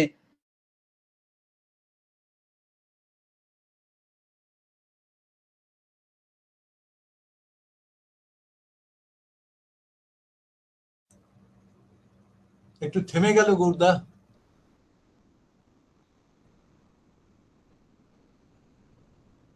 মগ্ন রোমান্টিকতায় ছেদ করতি সম্বিত ফেরে তার, দেখে ছড়িয়ে থাকা চিপসের খালি প্যাকেট, বিয়ারের বোতল, পরিত্যক্ত ফয়েল তাঁবুগুলো খুলে নেওয়া হয়েছে, তবে গোঁজগুলি তখনও গেঁথে আছে নগ্ন সৈকতের উরুসন্ধিতে। চমৎকার একটা উপমান যেটা তৈরি করেছে, যে আমাদের যে সৈকত, যেটা ভার্জিন ল্যান্ড, সেই ভার্জিন ল্যান্ডটা পরিবেশ, অর্থাৎ এই সময় যুবকরা তারা সেখানে গিয়ে ফুর্তি করছে, পানীয় করছে, এবং রাত্রিরে তারা সেখানে রাত্রি যাপন করছে এবং সেই তাঁবুর ভেতর থাকছে। এটা পরিষ্কার, এটা কিছু নেই। এবং কুমারী আর থাকছে না সৈকত, আমাদের যে সৈকত পরিবেশে বিষাক্ত হয়ে যাচ্ছে। এটা চমৎকার বল। আরেকটি চমৎকার গল্প হচ্ছে নয়ন বসু। আমি নয়ন বসুকে চিনি না, যাযাবর দত্তকে চিনি না। নয়ন বসুর গল্পটা আমার অদ্ভুত লাগলো। কিরকম ব্যাপার করেছে, 20 বছর পর দ্বিজেনবাবু তো পাখির খোঁজে এসেছিলেন এই পুরনো ভিটা, হতে পারে, আমার বলার দরকার নেই কোথায় তার বাড়ি, কি দাবি, এই অনুগল্পে সেটা দরকার নেই। 20 বছর পর দ্বিজেনবাবু পাখির খোঁজে এসেছিলেন এই পুরনো ভিটা, 1 নম্বর। 2 নম্বর, খুঁজছিলেন কার্নিশে বসে দানা খুঁটে খাওয়া চড়ুই পাখির শাড়ি। মা বৃক্ষ বলিল উহার আসে না, ওই মা এই চড়ুই পাখিরা আসে না। পেছনের পুকুরটা, এটা জিজ্ঞাসা, জঞ্জালে বুঝিয়া গিয়াছে। খড়খড়ির একটা পাল্লা ভেঙে গিয়েছে, ওই দিয়ে দ্বিজেনবাবু খুঁজছিলেন কার্নিশের চড়াইগুলো। উত্তর বলছে, টাওয়ার দেখিয়াছো, উঁচু উঁচু সভ্যতার মিনার। ফের রাস্তায় দ্বিজেনবাবু দেখছিলেন কয়েকটি মোবাইল কোম্পানির টাওয়ার হয়েছে, 20 বছর আগে ছিল না ওগুলো। উহারা আসিবার পর পাখিরা ফিরে, ওই টাওয়ার আসার পর আর কিছু বলার দরকার নেই, যথেষ্ট। পরিবেশ যে দূষিত হয়ে যাচ্ছে, পরিবেশ যে একটা ভিন্ন রকম আধুনিক জগতে এসে এই আমরা যে পরিবেশকে ছিন্ন করে দিচ্ছে, এসে যাচ্ছে। তারা কোথায় গেছে? তারা অন্য আকাশের সন্ধানে। আমি 1, 2, 3, 4, 5, 6 করে এটা ওভার বাউন্ডারি মেরেছেন ভদ্রলোক নয়ন বসু। একটা সেন্টেন্সে যাচ্ছে। আমার সূর্যবংশের ওভার বাউন্ডারি মারা T20 খেলা, T20-তে আর আগা পাঁচতলা দেখার দরকার নেই, বল দেখো আর মারো। কিন্তু তার মধ্যে একটা ব্যাকরণ আছে, সবাই পারে না, সূর্যবংশী পারে। 6 ওভার বাউন্ডারি, এবং এই নয়ন বসু ওভার বাউন্ডারি মেরেছেন। আসলে মানুষও তো পাখির মতো দ্বিজেনবাবু একদিন উড়ে গেছিলেন অন্য দেশে, অন্য আকাশে। বাড়িতে শুধু একটা ঠিকানা নয়, তাকে ঘিরে থাকা পাখি, জল, বৃক্ষ আর মেঘ। লাহাদের বাগান? প্রশ্ন। উত্তর দিচ্ছে, ফ্ল্যাট উঠিয়াছে। কিসের সন্ধানে ফিরিয়ে আসিলে দ্বিজেন? মায়া বৃক্ষ, মায়া, বড় মায়া। মানুষ তো ফিরতেই চায় আকাশের কাছে, পাখি হয়ে ফিরতেই চায়। এই যে অনুভবগুলো, এই অনুভবগুলো এক একটা ওভার বাউন্ডারি হয়ে আমাদের কাছে এসে বুকে বেঁধে। চমৎকার। এর পরেও একটু বাড়িয়েছেন, আমার দরকার ছিল না, এইখানে আমি পাচ্ছি। সোনালী জানা, এটা আমাদের প্রগতিও বলেছে, ভালো, বেশ ভালো। সাঁওতালদের বাড়ির যে জায়গাটা, সে জায়গায় একসময় আমাদের উদ্ভিজ্জ রং দিয়ে তাদের রাঙানো হতো, মাটির রং, গাছের পাতার রং দিয়ে তাদের সাঁওতাল বাড়ির দাওয়ায় তারা রং দিয়ে আঁকতো। এখন সে জায়গায় অ্যাক্রিলিক এসেছে, অন্য রং, মানে রং এসে গেছে, এবং তা আমাদের জীবনটাকে অন্যরকম করছে। এবং পার্বতী মাহাতো, তার চোখের কোন চিকচিক করছে, ওটা কি ঐতিহ্য নয় তো? এই যে অনুভব, এই অনুভবে আমাদের রং বদলের গল্প লিখেছেন মৌসুমী মুখোপাধ্যায়। বিষয়টা ছোট হলে ভালো হতো, বিষয়টা ভালো, বকুল, কিন্তু পারমিতা মণ্ডল এও আনাচ্ছে একই ব্যাপার। আমি বলবো আরো আরো আরো একটু তীব্র আর একটু তীক্ষ্ণ ফলার মতো হওয়া উচিত ছিল। সুজাতা করও সুন্দর লিখেছেন। একে হচ্ছে বিকাশ পাহাড় ফুটো করে ড্রিলিং মেশিনটা কাজ করছে, 2 4তলা লাক্সারি হোটেল, 3 মেশিনের ভাইব্রেশন পাহাড় থেকে একটা মাঝারি বোল্ডার গড়াতে গড়াতে বিকাশের পাশ দিয়ে খাদে গিয়ে পড়লো, 4 সেখানে তাকায় বহুত বহুত শুক্রিয়া, তারা হোটেল মালিক সেখানে পানীয় নিয়ে বসেছে, সেলিব্রেট করছে, হোটেল তৈরি হয়ে গেছে। 5 বিকাশ ড্রিলিং মেশিনটা গাড়ি স্টিয়ারিং হাত দেয়, আজ মেশিনের তীক্ষ্ণ ফলা পাহাড়ের হৃৎপিণ্ডে ঢুকবে শেষবারের মতো, তখনই দেখা গেল গুম গুম শব্দে ওই বিরাট বড় বোল্ডারটা ছুটে চলেছে বিকাশের যে যেখানে তার স্ত্রী তার পুত্র কন্যারা রয়েছে সেই দিকে ধুধু করে। এই যে পাহাড়, এটাই যথেষ্ট, পাহাড় রেগে গেছে। কিন্তু আরেকটু বোধহয় অন্যরকম করে ভাবলে ভালো হতো। আরেকটি গল্প, এটা একদম ছোট গল্প, এটা গৌতম লিখেছে কিন্তু চমৎকার লিখেছে, কিন্তু ছোট গল্প। বাড়ির উঠোনের মাঝখানে খাটিয়ায় বাবাকে শোয়ানো হয়েছে, এরপর আর কিছু বলার দরকার নেই। গোটা বাড়িতে সার্চলাইটের মতো চোখ দেখলাম, 15 মতো লোক হয়েছে বাবার শোক যাত্রায়, শেষ যাত্রায়, ইত্যাদি ইত্যাদি। বাবার পায়ের কাছে বসে ফুপিয়ে কাঁদছে দাদা। দৃশ্যটা দেখি হাসি পেল, কেননা সে নিশ্চিত দাহ হতেই বাবা দাদা সম্পত্তির ভাগ বাটোয়ারা নিয়ে হিসেব নিয়ে বসবে। বুলা মাসি বাবার মাথায় হাত বুলিয়ে দিচ্ছেন। দেখা গেল মাসির হাতে চকচক করছে বাবার আংটি। সদর দরজার মুখে দাঁড়িয়ে আছেন এলাকার নামজাদা প্রমোটার, সে গন্ধে গন্ধে চলে এসেছে। আর কিছু বলার দরকার নেই। আমাদের বাড়ির খোলা মাঠটাতে কমপ্লেক্স, আকাশ কমপ্লেক্স উঠিয়ে দিচ্ছে প্রমোটার। একজনকে হেঁকে বললো, ছোট ছেলেকে ডাকুন, কাঁধে নিতে হবে তো। ঈষৎ কাঁধ নাড়লাম। তোমার বাবা মাঝে মধ্যে আমার নার্সারি থেকে গাছ কিনে আনতেন, আবার এখানে অন্যরকম বাবাকে দেখছে আর কি। আমার গাছ কিনে আনতাম, গাছ লাগানোটা ওর কাছে একটা নেশা ছিল। লোকটি এবার একটা গাছের চারা আমার দিকে বাড়িয়ে দিলেন, পারিজাত, তোমার বাবা চেয়েছিলেন। আমি বাবার দিকে তাকিয়ে দেখলাম একটা গাছ পরম নিশ্চিন্তে ঘুমিয়ে আছে খাটিয়ার ওর, চমৎকার। কিন্তু গৌতম নিশ্চয়ই আছে আজকে। এটা ছোট গল্প করতেই হবে এটাকে, গৌতমকে। এটা অনুগল্পের বিষয় নয়, কিন্তু লেখাটি ভালো হয়েছে। মধুমিতা রায় তথ্যের বাইরে যেতে পারছে না। তথ্য মানে ওই পরিবেশের বাইরে যায়, মাথায় ঢুকে গেছে পরিবেশ। অনেকেই লিখতে গিয়ে যেটা হচ্ছে সেটা হচ্ছে পরিবেশ। তার ফলে পরিবেশে ক্লান্তি হয়ে যাচ্ছে, পরিবেশে ঢুকতে পারছে না। নির্যাস ফুটেছে আবার কুরুঞ্জির বাস। শুভশ্রী সাহা ওই 1-2 খারাপ লাগছে না, স্বাভাবিক নয়, তবে আরেকটু অন্যরকম ভাবে হলে ভালো হতো। তথাগত চট্টোপাধ্যায়, আমি 1-2 করে বললে গাছটা কেটে ফেলা হবে। 2 আগাছা অনেক দিন ধরে ছড়িয়ে পড়েছিল, তাই জায়গাটা পরিষ্কার করে শপিং মল তৈরির সিদ্ধান্ত। 3 কাঁচা রাস্তা পাকা করার কাজ আগেই শুরু হয়েছে। 4 গাছটা বেশ পুরনো, তেমাতার একটু ভেতরে। 5 দুদণ্ড নিঃশ্বাস নেবার জায়গা ছিল, গাছতলা বহু বছর ধরে, তবু গাছটা কাটা পড়লো। ইত্যাদি ইত্যাদি করতে করতে এসে পাখি এলেবেলো লাগছে জানলার ওপর, প্রতি বছরই এই সময়টা ফিরে আসে, ইত্যাদি ইত্যাদি। মা, আমার খুব একটা যে ভালো লেগেছে তা বলবো না। হৈমন্তী বিষ বাষ্প ভালো, খারাপ নয়। মহুয়া মিল পুনর্বাসন আমাকে ভালো লেগেছে, 1, 2, 3, 4 করেও যদি আমি দেখি ভালো লেগেছে।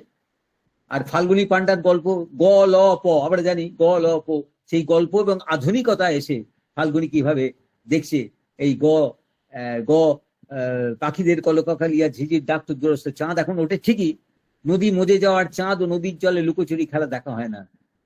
অথচ সকাল থেকে গল্প শুনবে বসে আছে সূর্য, পাগল ফকির আর বাউল লোকটা। আজকাল এদের গল্প কেউ করে না। গ ল পজ ভেবেছিল মাঠ ভরা ধান খেয়ে টিয়া পাখির উড়ি পানকৌড়ি পাখির জলে ডুব দেওয়া নিয়ে মস্ত গ্রাম্য কাহিনী লিখবেন, কোথায় গেল? গ মোবাইল দেখছে এখন, অর্থাৎ গল্পের গ মোবাইল দেখছে, প ফেসবুক, ল ইনস্টাগ্রাম দেখছে। শেষমেশ কাহিনী এসে গ ল পকে সোশ্যাল মিডিয়া থেকে বের করে কান ধরে টানতে টানতে ডায়েরির সামনে বসিয়ে দেয়। এই যে টেকনিকে ফাল্গুনী এগিয়ে গেছে। ভূমিপুত্র সাজানো চিত্রনাট্য বলে মনে হয়েছে আমার। মল্লিকা ব্যানার্জি শোধবোধ মোটামুটি, ইত্যাদি ইত্যাদি। আমি আর বলবো না, এইগুলো যেগুলো ভালো লেগেছে বললাম, একটু বেশি নিয়ে ফেলেছেন, কিছু করার নেই। তপন বাবু, সবাইকে ধন্যবাদ। ধন্যবাদ গৌরদা। এবার আমরা ছোট গল্পে ফেরত আসি। ছোট গল্পে আরেকজন আলোচক আছেন, সন্দীপ রায় আগে করেছেন। এবার আমি নরেশ জানাকে অনুরোধ করব ছোট গল্প নিয়ে কিছু বলতে। নরেশ জানা।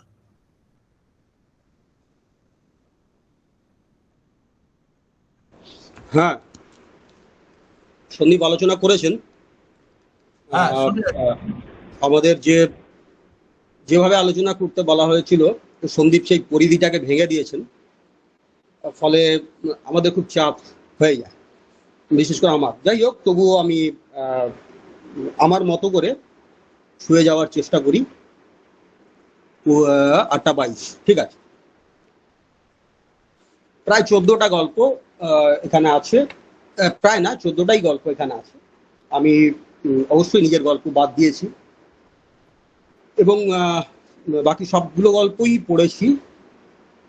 আমি একটু ধরে নিই সন্দীপের গল্পটা, আমি ভালো মন্দের বিচারে যাব না, যে গল্পগুলোর কিছু কিছু জায়গায় এবং যেটা সন্দীপের আলোচনার হয়তো একটু বাইরে থেকে গেছে, আমি সেই জায়গাটাকে একটু ধরার চেষ্টা করি। সন্দীপের গল্প চিহ্ন, এই যে 14টি গল্প এখানে আছে, বড় ছোট গল্প, তার মধ্যে একটি অন্যতম ভালো গল্প, যে গল্প সন্দীপ শুরু করেন এইভাবে। প্রায় 2000 শব্দের কাছাকাছি গল্প এবং মাত্র তার সামনে দাঁড়িয়ে থাকে একটি মুখড়া। ঠকাস করে আওয়াজ হতে নিপা চমকে তাকালো, যা, হাতঘড়িটা পড়ে গেছে। আমরা স্ল্যাব যে দুর্বল হয়ে আসছিল তার সংকেত কিন্তু ছিল। এক পাশ দিয়ে শুরু ফাঁকে দেখা যাচ্ছিল, নিপা গ্রাহ্য করেনি ততটা। আজ সারাবো কাল সারাবো বলে গড়িমসি করেছিল, শুরু ফাঁক যে ক্রমশ চওড়া হয়েছে তা খেয়াল করেনি। বাস, গল্প এখানেই। এই যে মুখড়া সন্দীপ বেঁধে দিয়েছেন এবং তার মতো করেই এই বাকি 2000 শব্দ এই গল্পের মধ্যে দিয়ে খেলে গেছে বিভিন্নভাবে, বিভিন্ন রকমে, যেখানে নিপা নিজেকে খুঁজছে, একটা চিহ্ন খুঁজছে, যে চিহ্নর মধ্যে দিয়ে নিপাকে পেতে চায়। কে নিপা? যে নিপা বলে তার বাবাকে, আমার পাত্র তুমি ঠিক করে এলে, মানে এটাই হচ্ছে নিপা। যে বাবার মুখের উপর বলতে পারে যে আমার পাত্র ঠিক করার কোনো অধিকার তোমার নেই, আমার পাত্র আমি ঠিক করব। এভাবেই নিপা এগিয়ে চলে। বাবার মনোনীত পাত্রকেই সে শেষ অবধি বিয়ে করে, তারপরে চলে ছেলে মেয়ে সন্তান ইত্যাদি ইত্যাদি। তারপর স্বামী মারা যায়, বাবা চলে যায়, একটা সময় ছেলের বউও আলাদা কোনো জায়গায় যেতে চায়, তাদের নিজস্ব পেশাগত স্বার্থ বা অন্য কিছু কারণে, যাই হোক না কেন, আমি অত ডিটেলে যাচ্ছি না। কিন্তু সেখানে নিপা একা দাঁড়ায়, তার নিজের কাছে দাঁড়ায় এবং নিজের কাছে দাঁড়িয়ে নিপা নিজেকে খোঁজে। কিভাবে খোঁজে? নিপা খোঁজে নিজেকে মেয়ে হিসাবে, স্ত্রী বা প্রেমিকা হিসাবে, মা হিসাবে, এমনকি দিদিমণি হিসাবে, যেখানে তার একটা আলাদা আত্মমর্যাদা ছিল দিদিমণিদের সচরাচর যা থাকে, যে গরিমা, যে মর্যাদা, যে আত্মসম্মান নিয়ে তারা থাকেন, সেরকম একটা। এর মধ্যে দিয়ে নিপা খুঁজতে চেষ্টা করে নিজেকে, অথচ কোথাও নিপা তাকে নিজে খুঁজে পাচ্ছে না। যে প্রশ্নটা তার কাছে জাগে সেটা হচ্ছে বহুদিনের লালিত কোমরের ব্যথাটার মতো জাগিয়ে ওঠে। আচ্ছা, কোমরের ব্যথা কেউ কি লালন করে? লালিত ব্যথার মতো বলা হচ্ছে, আসলে ওই যে সম্পর্কগুলোও যেমন আমরা বাধ্য হয়ে হয়তো লালন করি, ঠিক সেরকম ভাবেই এই কোমরের ব্যথাটাকেও লালন করতে হয় এবং সেভাবেই নিপাকে আবিষ্কার করে। সবশেষে যাই হোক না কেন, আমি যাচ্ছি না, আমি গল্পের এই যে লেখা, এইটা নিয়ে আমার এই সন্দীপের এই প্রসঙ্গ বলা। গল্প তো আপনারা নিশ্চয়ই পড়বেন, আমি অত ডিটেলে যাব না। গল্পে একটি গল্প নিয়ে আমি আলোচনা সন্দীপ সম্ভবত করেননি, আমি একটু সামান্য ছুঁয়ে যাই। গল্পটার মধ্যে খুব যে কিছু আছে তা নয়, কিন্তু গল্পটা এই 14 গল্পের মধ্যে একটু আলাদা বৈশিষ্ট্য রেখেছে। গল্পটি অনেকটা গোয়েন্দাধর্মী গল্প, গোয়েন্দাধর্মী গল্প, রহস্য আছে গল্পের মধ্যে। শর্মিষ্ঠা বসুর সব তারা জ্বলছে, কিছুই না গল্পটা, কিন্তু অনেক কিছু। একটা স্বদেশী, আমাদের দেশ এবং বিদেশের পটভূমিতে দুটো দেশ মিলিয়ে অ্যাংলো ইন্ডিয়ার পরিবারের গল্প, যেখানে তার স্ত্রী তার স্বামীকে হত্যা করে, তার প্রেমিকের সঙ্গে মিলে তার সম্পত্তি হাতিয়ে নেয়। এসবের মধ্যে দিয়েই গল্পে এগোয়। যে মেয়েটি, যে পুত্রবধূকে সে তার মেয়ের মতো মনে করেছিল, সেই ভদ্রমহিলা থেকে যান, আর থেকে যায় তাদের ওই নাতিটি, তাকে নিয়ে এই গল্পে এগিয়েছে। যেহেতু এটি একটি রহস্য গল্প, সেই জন্য আমি এটিকে আলাদা করে উপস্থাপন করলাম।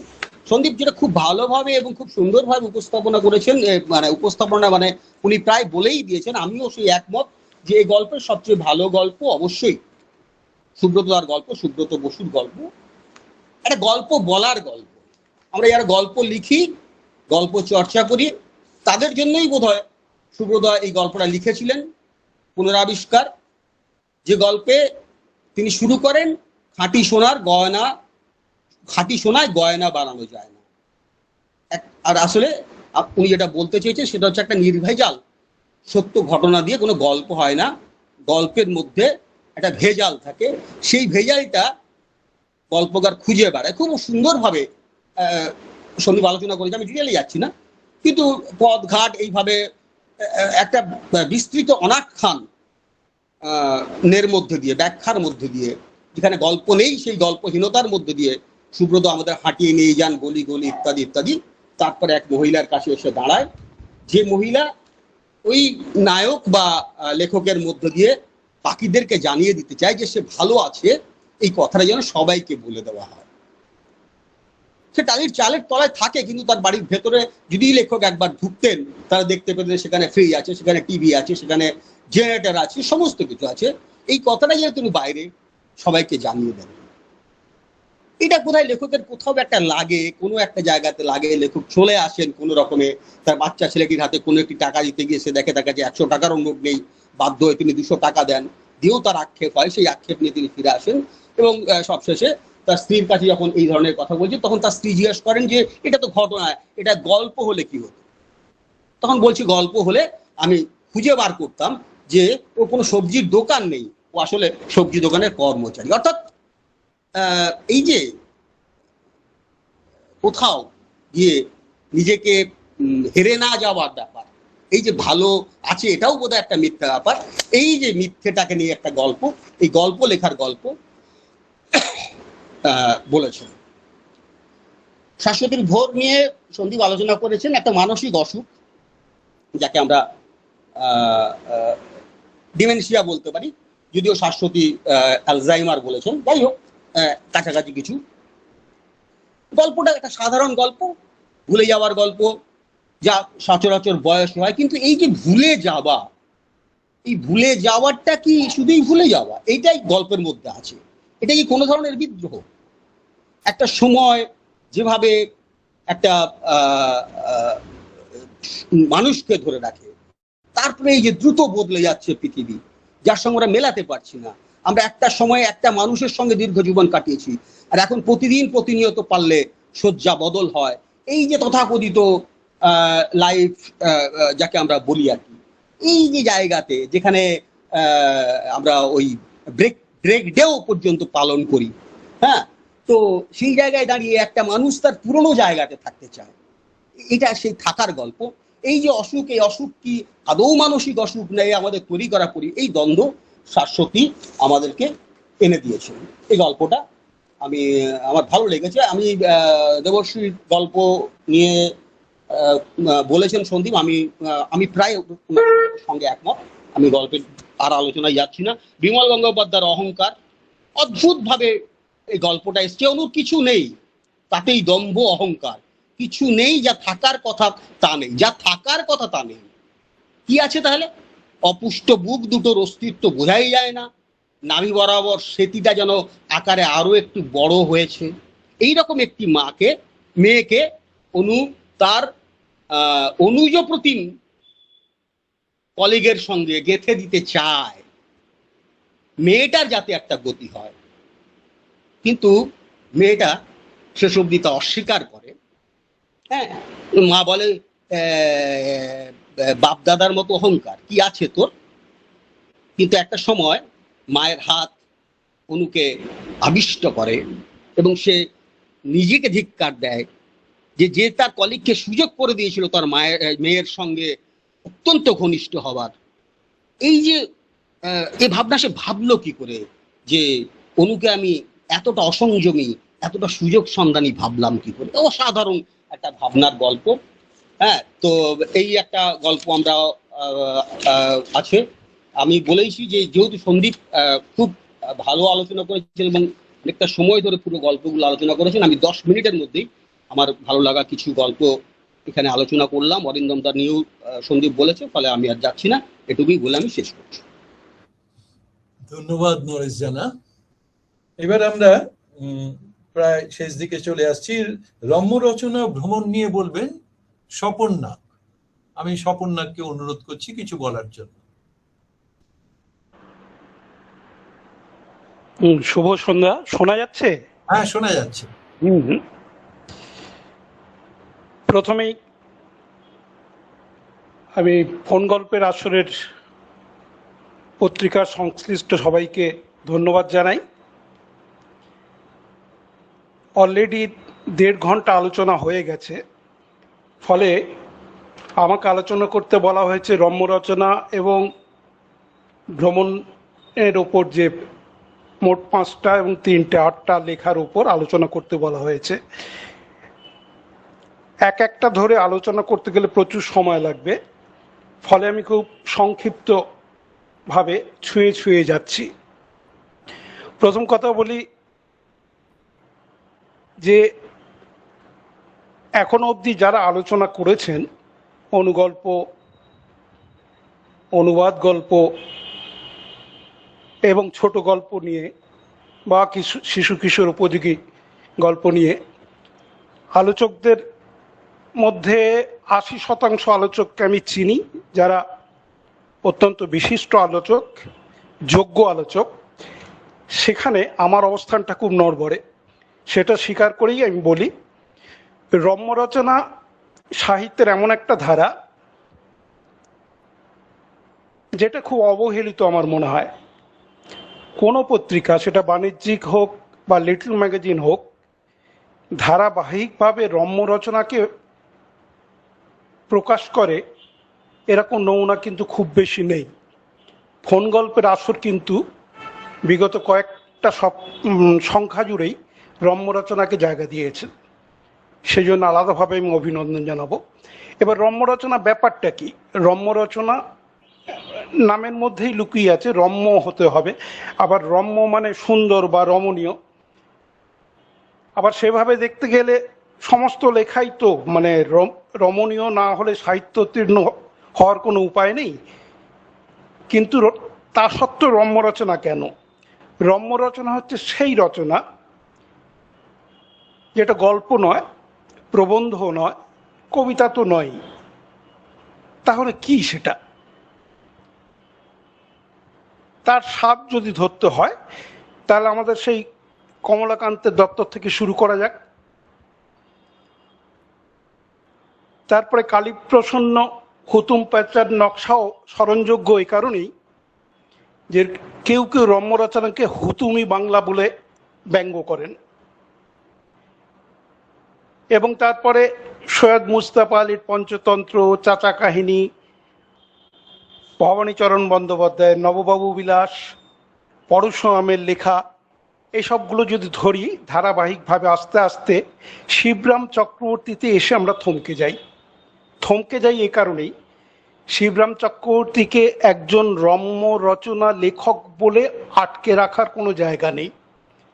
শিবরাম চক্রবর্তী তার গদ্যে কি অসাধারণ গদ্যকে রম্য করে তোলা যায় তার নমুনা এবং দৃষ্টান্ত তৈরি করে দিয়েছেন শিবরাম চক্রবর্তী। ফলে শিবরাম চক্রবর্তীর লেখা শিবরামীয় গদ্য বলে বললে বোধহয় অত্যুক্তি হবে না, সেটা একটা বিশিষ্ট।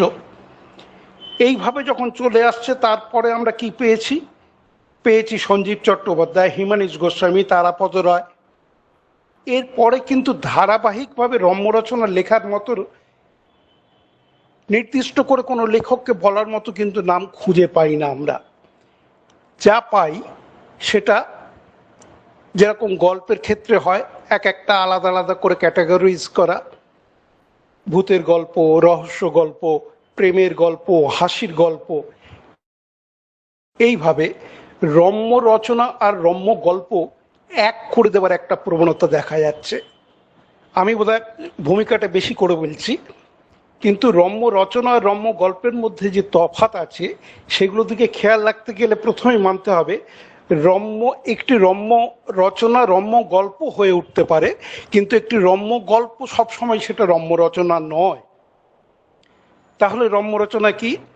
রম্য রচনা সেইগুলোই যেটার চলন হবে হালকা, উপস্থাপন হবে সুন্দর, স্বভাবতই তার গদ্যটা হবে খুব সহজ এবং মজলিসিয়া আমেজের লেখা।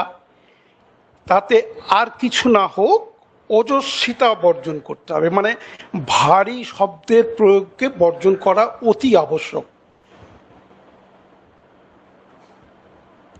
এইগুলো সেভাবে কিন্তু আমরা ধারাবাহিকভাবে কোনো লেখককে পাই না, এটা আমাদের আফসোস। সেই জায়গায় দাঁড়িয়ে যখন একটি পত্রিকা নিয়মিত রম্য রচনার জন্য জায়গা বরাদ্দ রাখে, তখন সেটা আমাদের কাছে খুব শ্লাঘার বিষয় হয়ে ওঠে। এ সংখ্যায় 3টে রম্য রচনা আছে। রুমা ভট্টাচার্যের রবিবারের গপ্প সকাল থেকে নেট কানেকশন না থাকায় একটা পরিবারের বিভিন্ন সদস্যদের মধ্যে অদ্ভুত একটা বিপর্যয় দেখে নেমে আসে, এবং এটা একটা আধুনিক সংকট আর কি। ইউটিউবের রেসিপি দেখতে না পেয়ে চাপড় ঘন্ট বানাতে পারছে না নিতা, আবার সুপ্রিয়র শেয়ারের টেকনিক্যাল চার্ট দেখতে না পেয়ে সেও বিভ্রান্ত। অভ্র কনকলে আটকে আছে, কনকল করতে পারছে না, কনকল মানে কনফারেন্স কল করতে পারছে না। এরকম একটা বিপর্যস্ত পরিস্থিতিতে দাদু শিশিরবাবু পুরনো দিনের গল্প নিয়ে বসেছেন দুই নাতিকে নিয়ে। তারা নাতির কাছে পুরনো দিনের গল্প বলছেন এবং নাতিরা খুব মুগ্ধ হয়ে শুনছে বা বাধ্য হয়ে শুনছে, কিন্তু তার মধ্যে মুগ্ধতা প্রকাশ পাচ্ছে। আর এটা সম্ভব হয়েছে এই নেট কানেকশন না থাকার জন্য, এই অবসরটা নিজেরা করে নিতে পেরেছে। এটা হয়তো একটা বার্তা দিচ্ছে, কিন্তু এটা নিখুঁত রম্য রচনা কিংবা নিখুঁত গল্প কোনোটাই হয়েছে বলে আমার মনে হয়নি। এ সংখ্যার যে রম্য রচনাটি সেরা মনে হয়েছে সেটি পৌলমী দেবের দোষ দিয়ে যাইছে না। আমি এই লেখা থেকে 4-5টা লাইন পড়ে শোনাচ্ছি। 1000 টাকায় দুই পক্ষের সন্ধি হলো, যদিও সন্ধি বিচ্ছেদ হলেই বেশি খুশি হতাম। লক্ষ্য রাখুন, সন্ধি হলো যদিও সন্ধি বিচ্ছেদ হলে খুশি হতাম। সন্ধি আর সন্ধি বিচ্ছেদ, এই যে শব্দের জাগলারি এবং তাতে যে মজা। আরো একটি লাইন, শাশুড়ি বৌমার টাগাপোয়ারে দুই যুযুদান পক্ষই আমায় ট্যাগ করে। এই টাগ আর ট্যাগ শব্দ নিয়ে মজা। একই রকম, মামনি সেজে অ্যালামনি নিতে পারবো। আবার বিবি থেকে বস, সবাই বস হয়ে যাবে। এই দুই বস, এক বস আর এক বস। শাস্ত্র পড়ে শাস্ত্রী হওয়া। তাহলে একটু বলতে হয় লেখাটার প্রেক্ষিতটাকে। যেরকম হয়, মধ্যবিত্ত পরিবারের এক মহিলা দোকানে গিয়ে দরদাম করে জিনিসপত্র, একটি পোশাক কেনে, কুর্তি কেনে, এবং তাদের বিভিন্ন দরদাম করতে করতে সেটা 1000 টাকায় রফা হয় এবং কিনে নিয়ে এসে বাড়িতে আসে। এবং তার বন্ধুর বাড়িতে যখন সেই পোশাকটি পরে যায়, সেখানে গিয়ে তার বন্ধু স্ত্রী বলেন যে, মা তুই তো ঠকে গেছিস। তো অগত্যা কি হয়? অগত্যা আমাদের মধ্যবিত্ত পরিবারের মহিলাদের তো সেই দক্ষতা থাকে যেটা গৌরদার অনুগল্পের আলোচনার সময় সূর্যবংশীর কথা বলছিলেন। তো আমাদের মধ্যবিত্ত পরিবারের গৃহিণীরা মোটামুটি একজন সূর্যবংশী, মানে ছক্কা মারার অপেক্ষাতেই থাকেন। যতই চেষ্টা করুন তার পার্টনার বা তার স্বামী একটা খুব হয়তো ইনকাটার বল ডেলিভারি করছে, সেটাও দেখা যাচ্ছে ওভারস্টেপ করে ছক্কা মারছে। মানে যেভাবেই হোক তাকে পর্যদস্ত করার যে অদ্ভুত দক্ষতা মধ্যবিত্ত পরিবারের গৃহিণীদের, সেটা বড় স্পষ্ট করেছে এই লেখাটায়।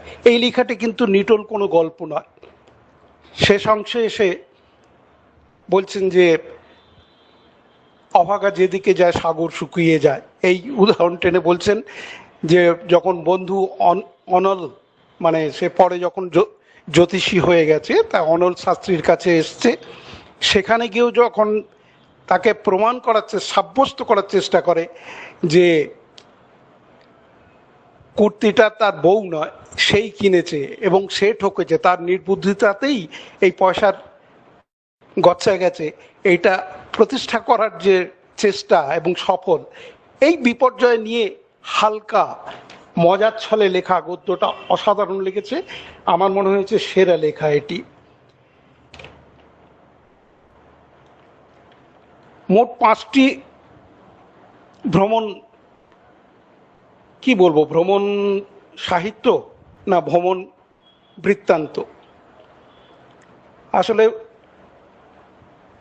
শুধু তথ্য দিয়ে যদি ভ্রমণ বর্ণনা করা যায়, সেটা বৃত্তান্তের সীমারেখায় আটকে থাকে, কিন্তু তার মধ্যে আদর্শ ভ্রমণ সাহিত্য হয়ে উঠতে গেলে, সাহিত্য করে তুলতে গেলে তার গদ্যটাও হতে হয় ওই ভ্রমণের মতোই রমণীয়। আমি একটা একটা করে বলবো না, যদিও এর মধ্যে একটি ভ্রমণ আছে বাসব দত্তা কদমের নায়েগ্রা একাকিনী, এবং বাকি 4টে শঙ্খ সান্যালের কুমায়ুন পাহাড়ের জঙ্গলিয়া, অনিন্দিতা মল্লিকের হিমাচলের পথে, হান্ডারম্যান টু হাম্বুটিংলা হাসির অক্সিজেনের সিলিন্ডার সুমন্ত বন্দ্যোপাধ্যায়, এবং সুলগ্না রায়ের তিস্তার সঙ্গে শিটংয়ের পথে। বাকি 4টে আমাদের দেশেরই বিভিন্ন জায়গারই নামেই বোঝা যাচ্ছে। এর মধ্যে নজর কেড়েছে আমাকে শঙ্খ সান্যালের কুমায়ুন পাহাড়ের জঙ্গলিয়া। মনে রাখতে হবে, ভ্রমণ নিয়ে কিছু লিখতে গেলে সেই লেখাটার মধ্যে ভূগোল এবং ইতিহাস এটাকে ছুঁয়ে যেতেই হয়, না হলে আমরা বাড়ি থেকে 2 পা বেরুলেই তো সুন্দর কত কিছু দেখতে পাই, সেইগুলোও কিন্তু ভ্রমণের একটি বিষয় হয়ে উঠতে পারে। হিমাচলের পথে খুব সাদামাটাভাবে অমৃতসর হয়ে ধর্মশালা, মানালি এবং চণ্ডীগড় হয়ে আবার ফিরে আসা, এই রুটটার মধ্যে গিয়ে এই লেখাটায় বিভিন্ন জায়গার বর্ণনা তো রয়েছেই, কিছু ছবিও আছে। একটি লাইন আমার খুব ভালো লেগেছে, যেটা হচ্ছে, ইচ্ছে হয় পাঞ্জাবের গ্রামকে আর একটু চিনব। এইখানেই বোধহয় দাঁড়িয়ে আছে সার্থক ভ্রমণ সাহিত্যের অনুভূতি। যেখানে যাচ্ছি সেখানকার দৃশ্যই শুধু সবটুকু নয়, সেখানকার লোকজন, জীবন, এইগুলো উঠে আসা ভীষণভাবে জরুরি। আর সে কারণেই আমাকে খুব বেশি টেনেছে কুমায়ুন পাহাড়ের জঙ্গলিয়া। জঙ্গলিয়া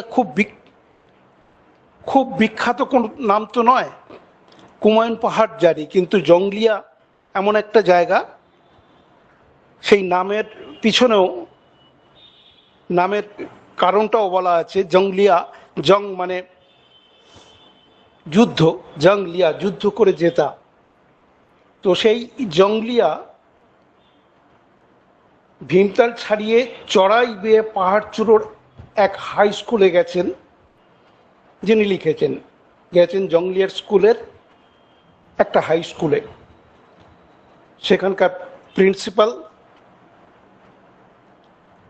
चाहल सिंह फोने জানালেন, सर आज तो चीता निकलने का खबर मिला है, इसलिए स्कूल छुट्टी दे दिया। দেখুন, একবার গল্পের মতো একটা পাহাড়ি একটা উঁচু জায়গায় একটা হাই স্কুল, যেখানে দূর দূর থেকে বাচ্চারা পাহাড়ি পথ হেঁটে বা কোনো গাড়িতে করে এসে, কষ্ট করে এসে বাচ্চারা একত্রিত হয়ে ওখানে পড়াশুনো করে, সেখানে চিতা আসার খবর হওয়াতে স্কুল ছুটি দিয়ে দেওয়া হচ্ছে। কি রোমাঞ্চকর ব্যাপার! তো সেইখানকার লোকজন জানার জন্যে প্রিন্সিপাল চাহল সিং এর সাথে সাথেই আরো দুজন তার সঙ্গী আর কি, এই দুজনের নামও এখানে উল্লেখ দেখছিলাম। একজন নাম দুটো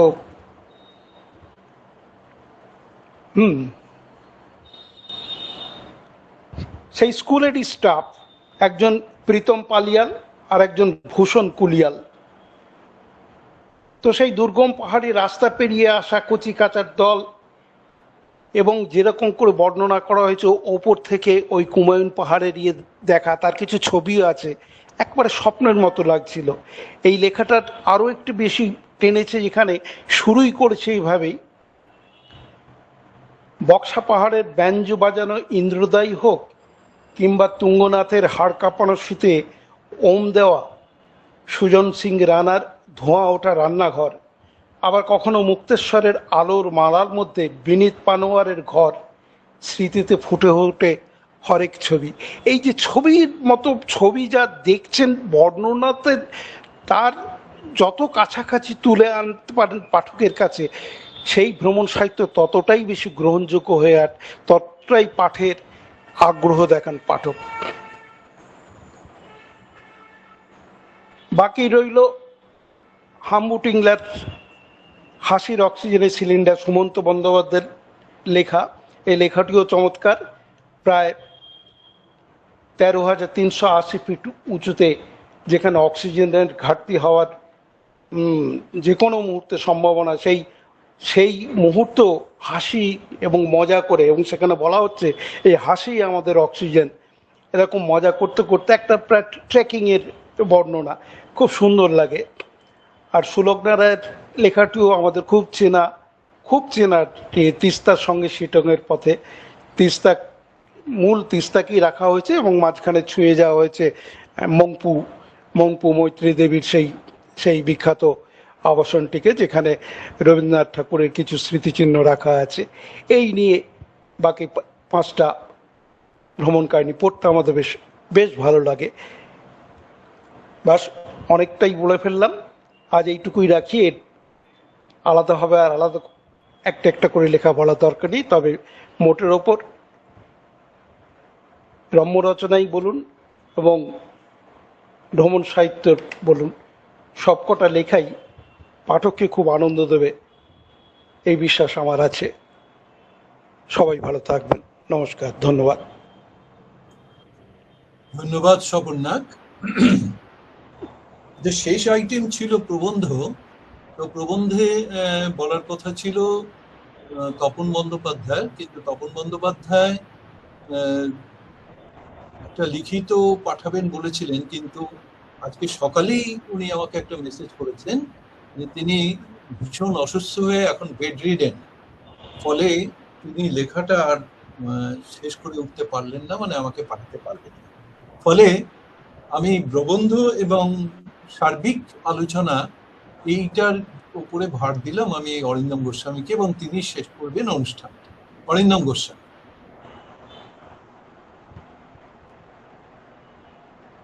নমস্কার সবাইকে। অনেকটা রাত হয়ে গেল আলোচনা করতে করতে।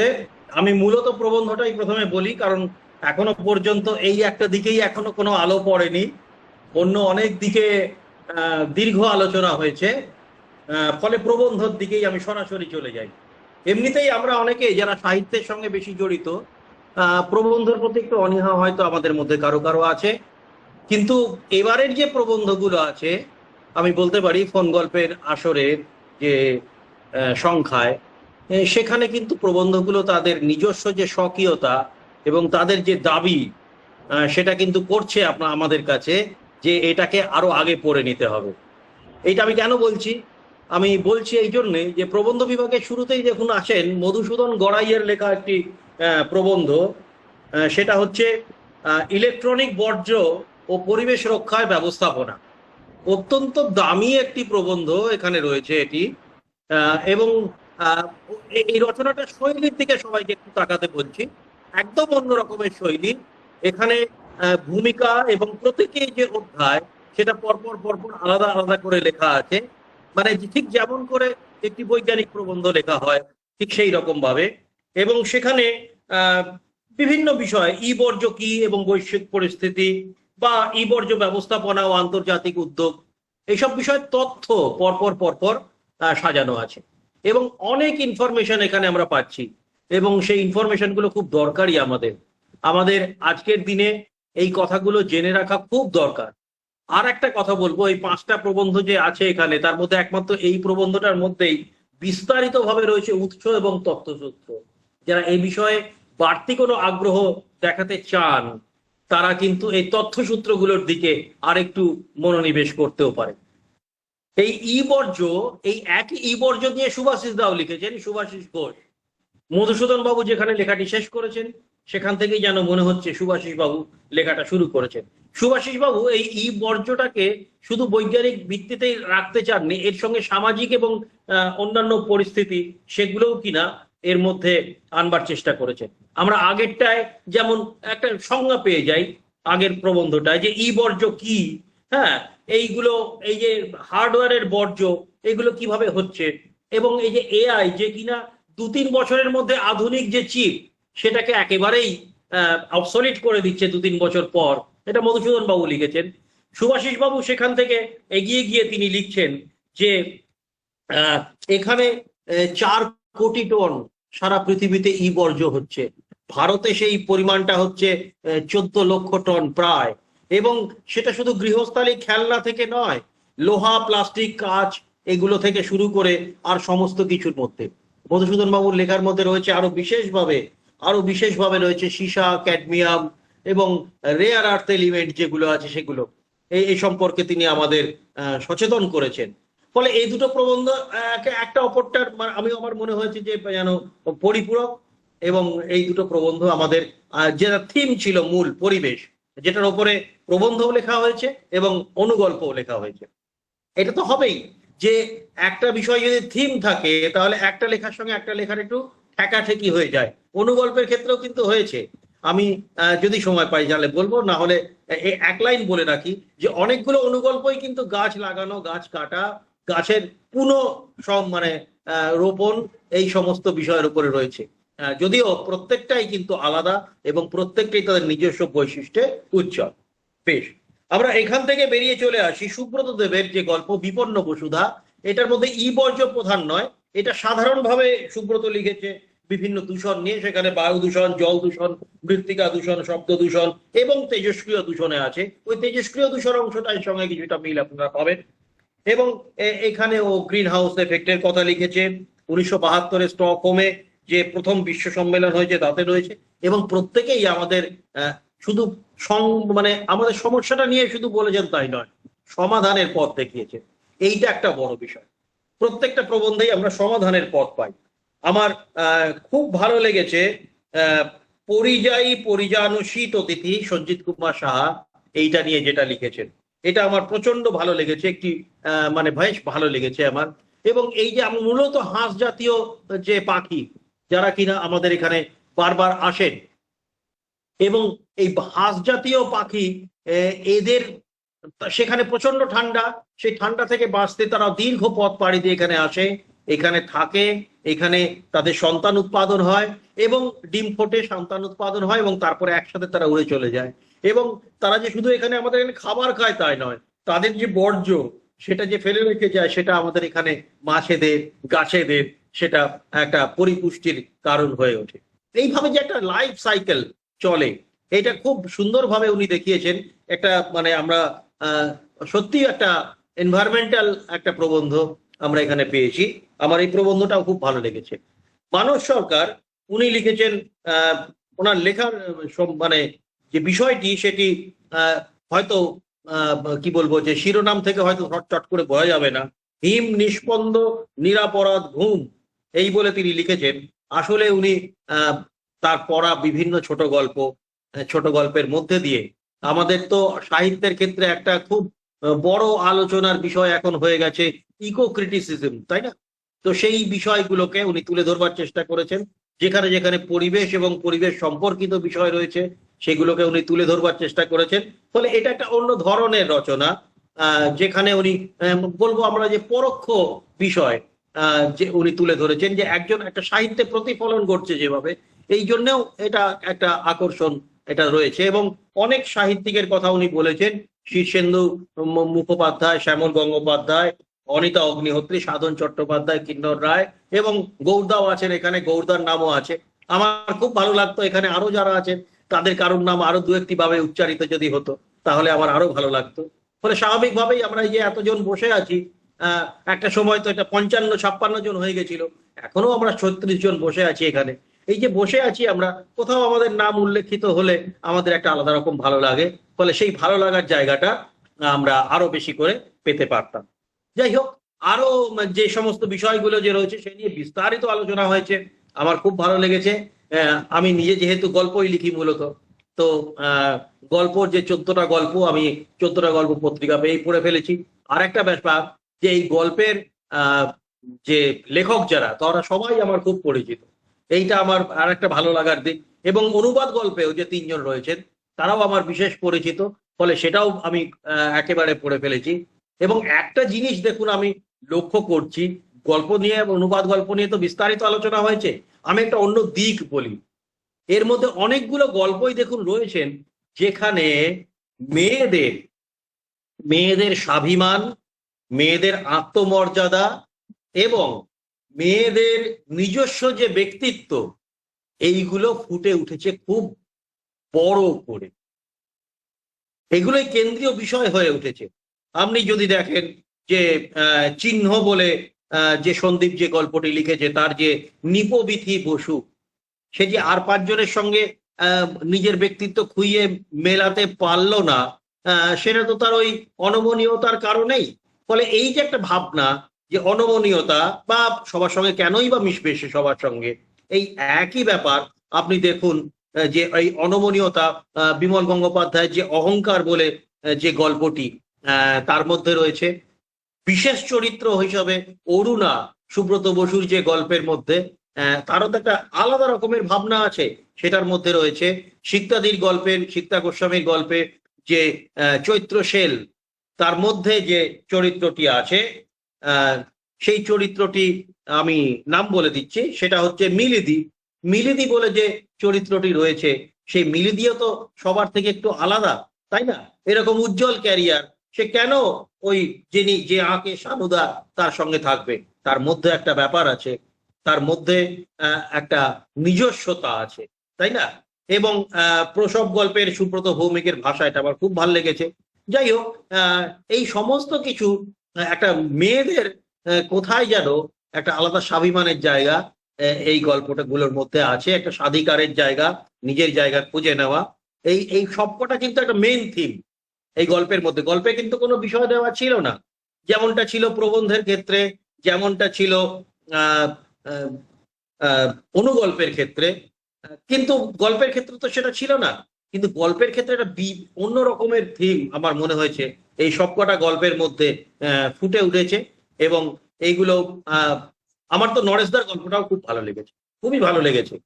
যে আমরা তো একদম চোখের সামনে, নরেশদার লেখার একটা সুবিধা আছে যে একদম চোখের সামনে দাঁড় করিয়ে দেয়। এই যে মেজবাবু যে আছে লাখপতি দা, আর কচ্ছপের ডিমের যে গল্প, লাখপতি যখন বলেন যে কচ্ছপের ডিম আমি চিনি না, আমাদের দেখিনি কখনো, তখন আমাদের খুব অদ্ভুত লাগে।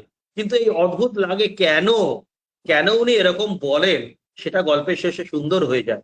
ফলে এই গল্পের মধ্যে অন্তর্লীন ভাবে কবিতা লেখা এবং সাহিত্যের সঙ্গে সম্পৃক্ততা, এইটা একটা আলাদা রকমের ভূমিকা পালন করেছে এবং এটা খুবই ভালো লেগেছে আমার। এবং 3টে অনুবাদ গল্প, তপনদার গল্প শিল্পী, এটা অত্যন্ত ভালো গল্প অনুবাদ হয়েছে। আমরা পূর্বার গল্পটা খুব ভালো। ওই যে একটা ভাঙা মোপেড নিয়ে একজন চিরদিন সৎপথে থাকলো এবং সেই সৎপথে থাকার মানুষের যা হয় আর কি, তার যে দায়বদ্ধতা, এই দায়বদ্ধতার কারণে তার অনেক কিছু মেনে নিতে হয় তাকে, সেই সমস্তটা আমাদের খুব ছুঁয়ে যায়। এবং স্বপনদার যে গল্প, সেই গল্পের মধ্যেও আমরা দেখতে পাচ্ছি যে এই হঠাৎ করে চলে আসা অতিথি তো আমরা তাকেই বলি, কিন্তু অতিথি তো গল্পের মূল কথা নয়, মূল কথা হচ্ছে এই গল্পের যাপন এবং আমাদের চারপাশের যে সমাজ। তো এই যে গল্পগুলো নিশ্চয়ই মূল যে গল্পগুলো সেগুলো এই যে অনুবাদকার যারা রয়েছেন তাদের নিশ্চয়ই প্রাণিত করেছে, তাদের উৎসাহিত করেছে যে এই কথাগুলো বাংলা ভাষায় যারা পাঠক আছেন তাদের কাছে পৌঁছে দেবার জন্য তারা সেটা সম্যকভাবে পেরেছেন। আমার নমস্কার জানাই সবাইকে। আর ওই ভ্রমণটাও আমি পড়ে ফেলেছি। ভ্রমণের যে বাসব দত্তাদির যে রয়েছে নায়গ্রা এবং অরিন্দিতাদির যে হিমাচলে ভ্রমণ, এই দুটোই আমার খুব ভালো লেগেছে। ভ্রমণের আমি যে এদের আমি একটা জিনিস বলছি, এদের লেখার মধ্যে একটা অদ্ভুত সাধুতা আছে, যেটাতে তারা যেন হাত ধরে আমাদের তাদের সঙ্গে সওয়ার করিয়ে দেন, তাদের সঙ্গে আমরা গাড়িতে উঠি, তাদের সঙ্গে একদম চলাফেরা করি। আর ওই যে যেটা বললেন যে ওই চিতার জন্য স্কুল বন্ধ হয়ে গেছে, যে জঙ্গলিয়া শঙ্খ সান্যাল, ওর সঙ্গে আমার পরিচিত নই আমি, কিন্তু পরিচয় করার আগ্রহ রইল। আমার খুব ভালো লেগেছে এই গল্পটি, এই ভ্রমণ কাহিনীটিও। এবং এইখানে আমরা তো ওই রুটে বহুবার গেছি, আমরা ভীমতাল, সাততাল এবং নৈনিতাল এ তো বহুবার আমরা গেছি, কিন্তু জঙ্গলিয়া কখনো যাওয়া হয়নি। এই যে নতুন একটা রুটের বাইরে, আমাদের চেনা রুটের বাইরের একটা গ্রাম, যেটা আমরা আর একবার যেতে মানে চাইছি এই গল্পটা অনুবাদ পড়ে, এই ভ্রমণটা পড়ে, ভ্রমণের এটা তো একটা লেখকের কৃতিত্ব আমি বলবো। ফলে আমি এখনো পর্যন্ত ছোটদের গল্পটা পড়িনি, পড়া হয়ে ওঠেনি। আমি নিশ্চিতভাবে তাতেও আমার চমকের অনেক বিষয় থাকবে। বাকিগুলো তো সব বলেই ফেললাম আমি মোটামুটি ভাবে। সবাই ভালো থাকবেন। এখনো যে এতজন যে রয়েছেন আলোচনা শোনার জন্য, ফোন গল্পের আসরের এটাই বোধহয় শক্তি। এই শক্তিতেই আমরা সবাই পরস্পরের সঙ্গে বেঁধে আছি। প্রবন্ধগুলো পড়বেন, আমার মনে হয় আপনাদের ভালো লাগবে, ঠকবেন না মোটেই। সবাইকে নমস্কার জানাই। তপনদা।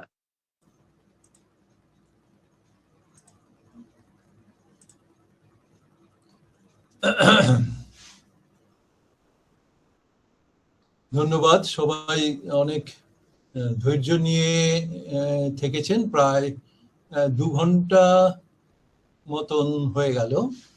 তো আমরা এখানেই শেষ করছি, আর বাড়াবো না কিছু। সবাই ভালো থাকবেন। শুভরাত্রি।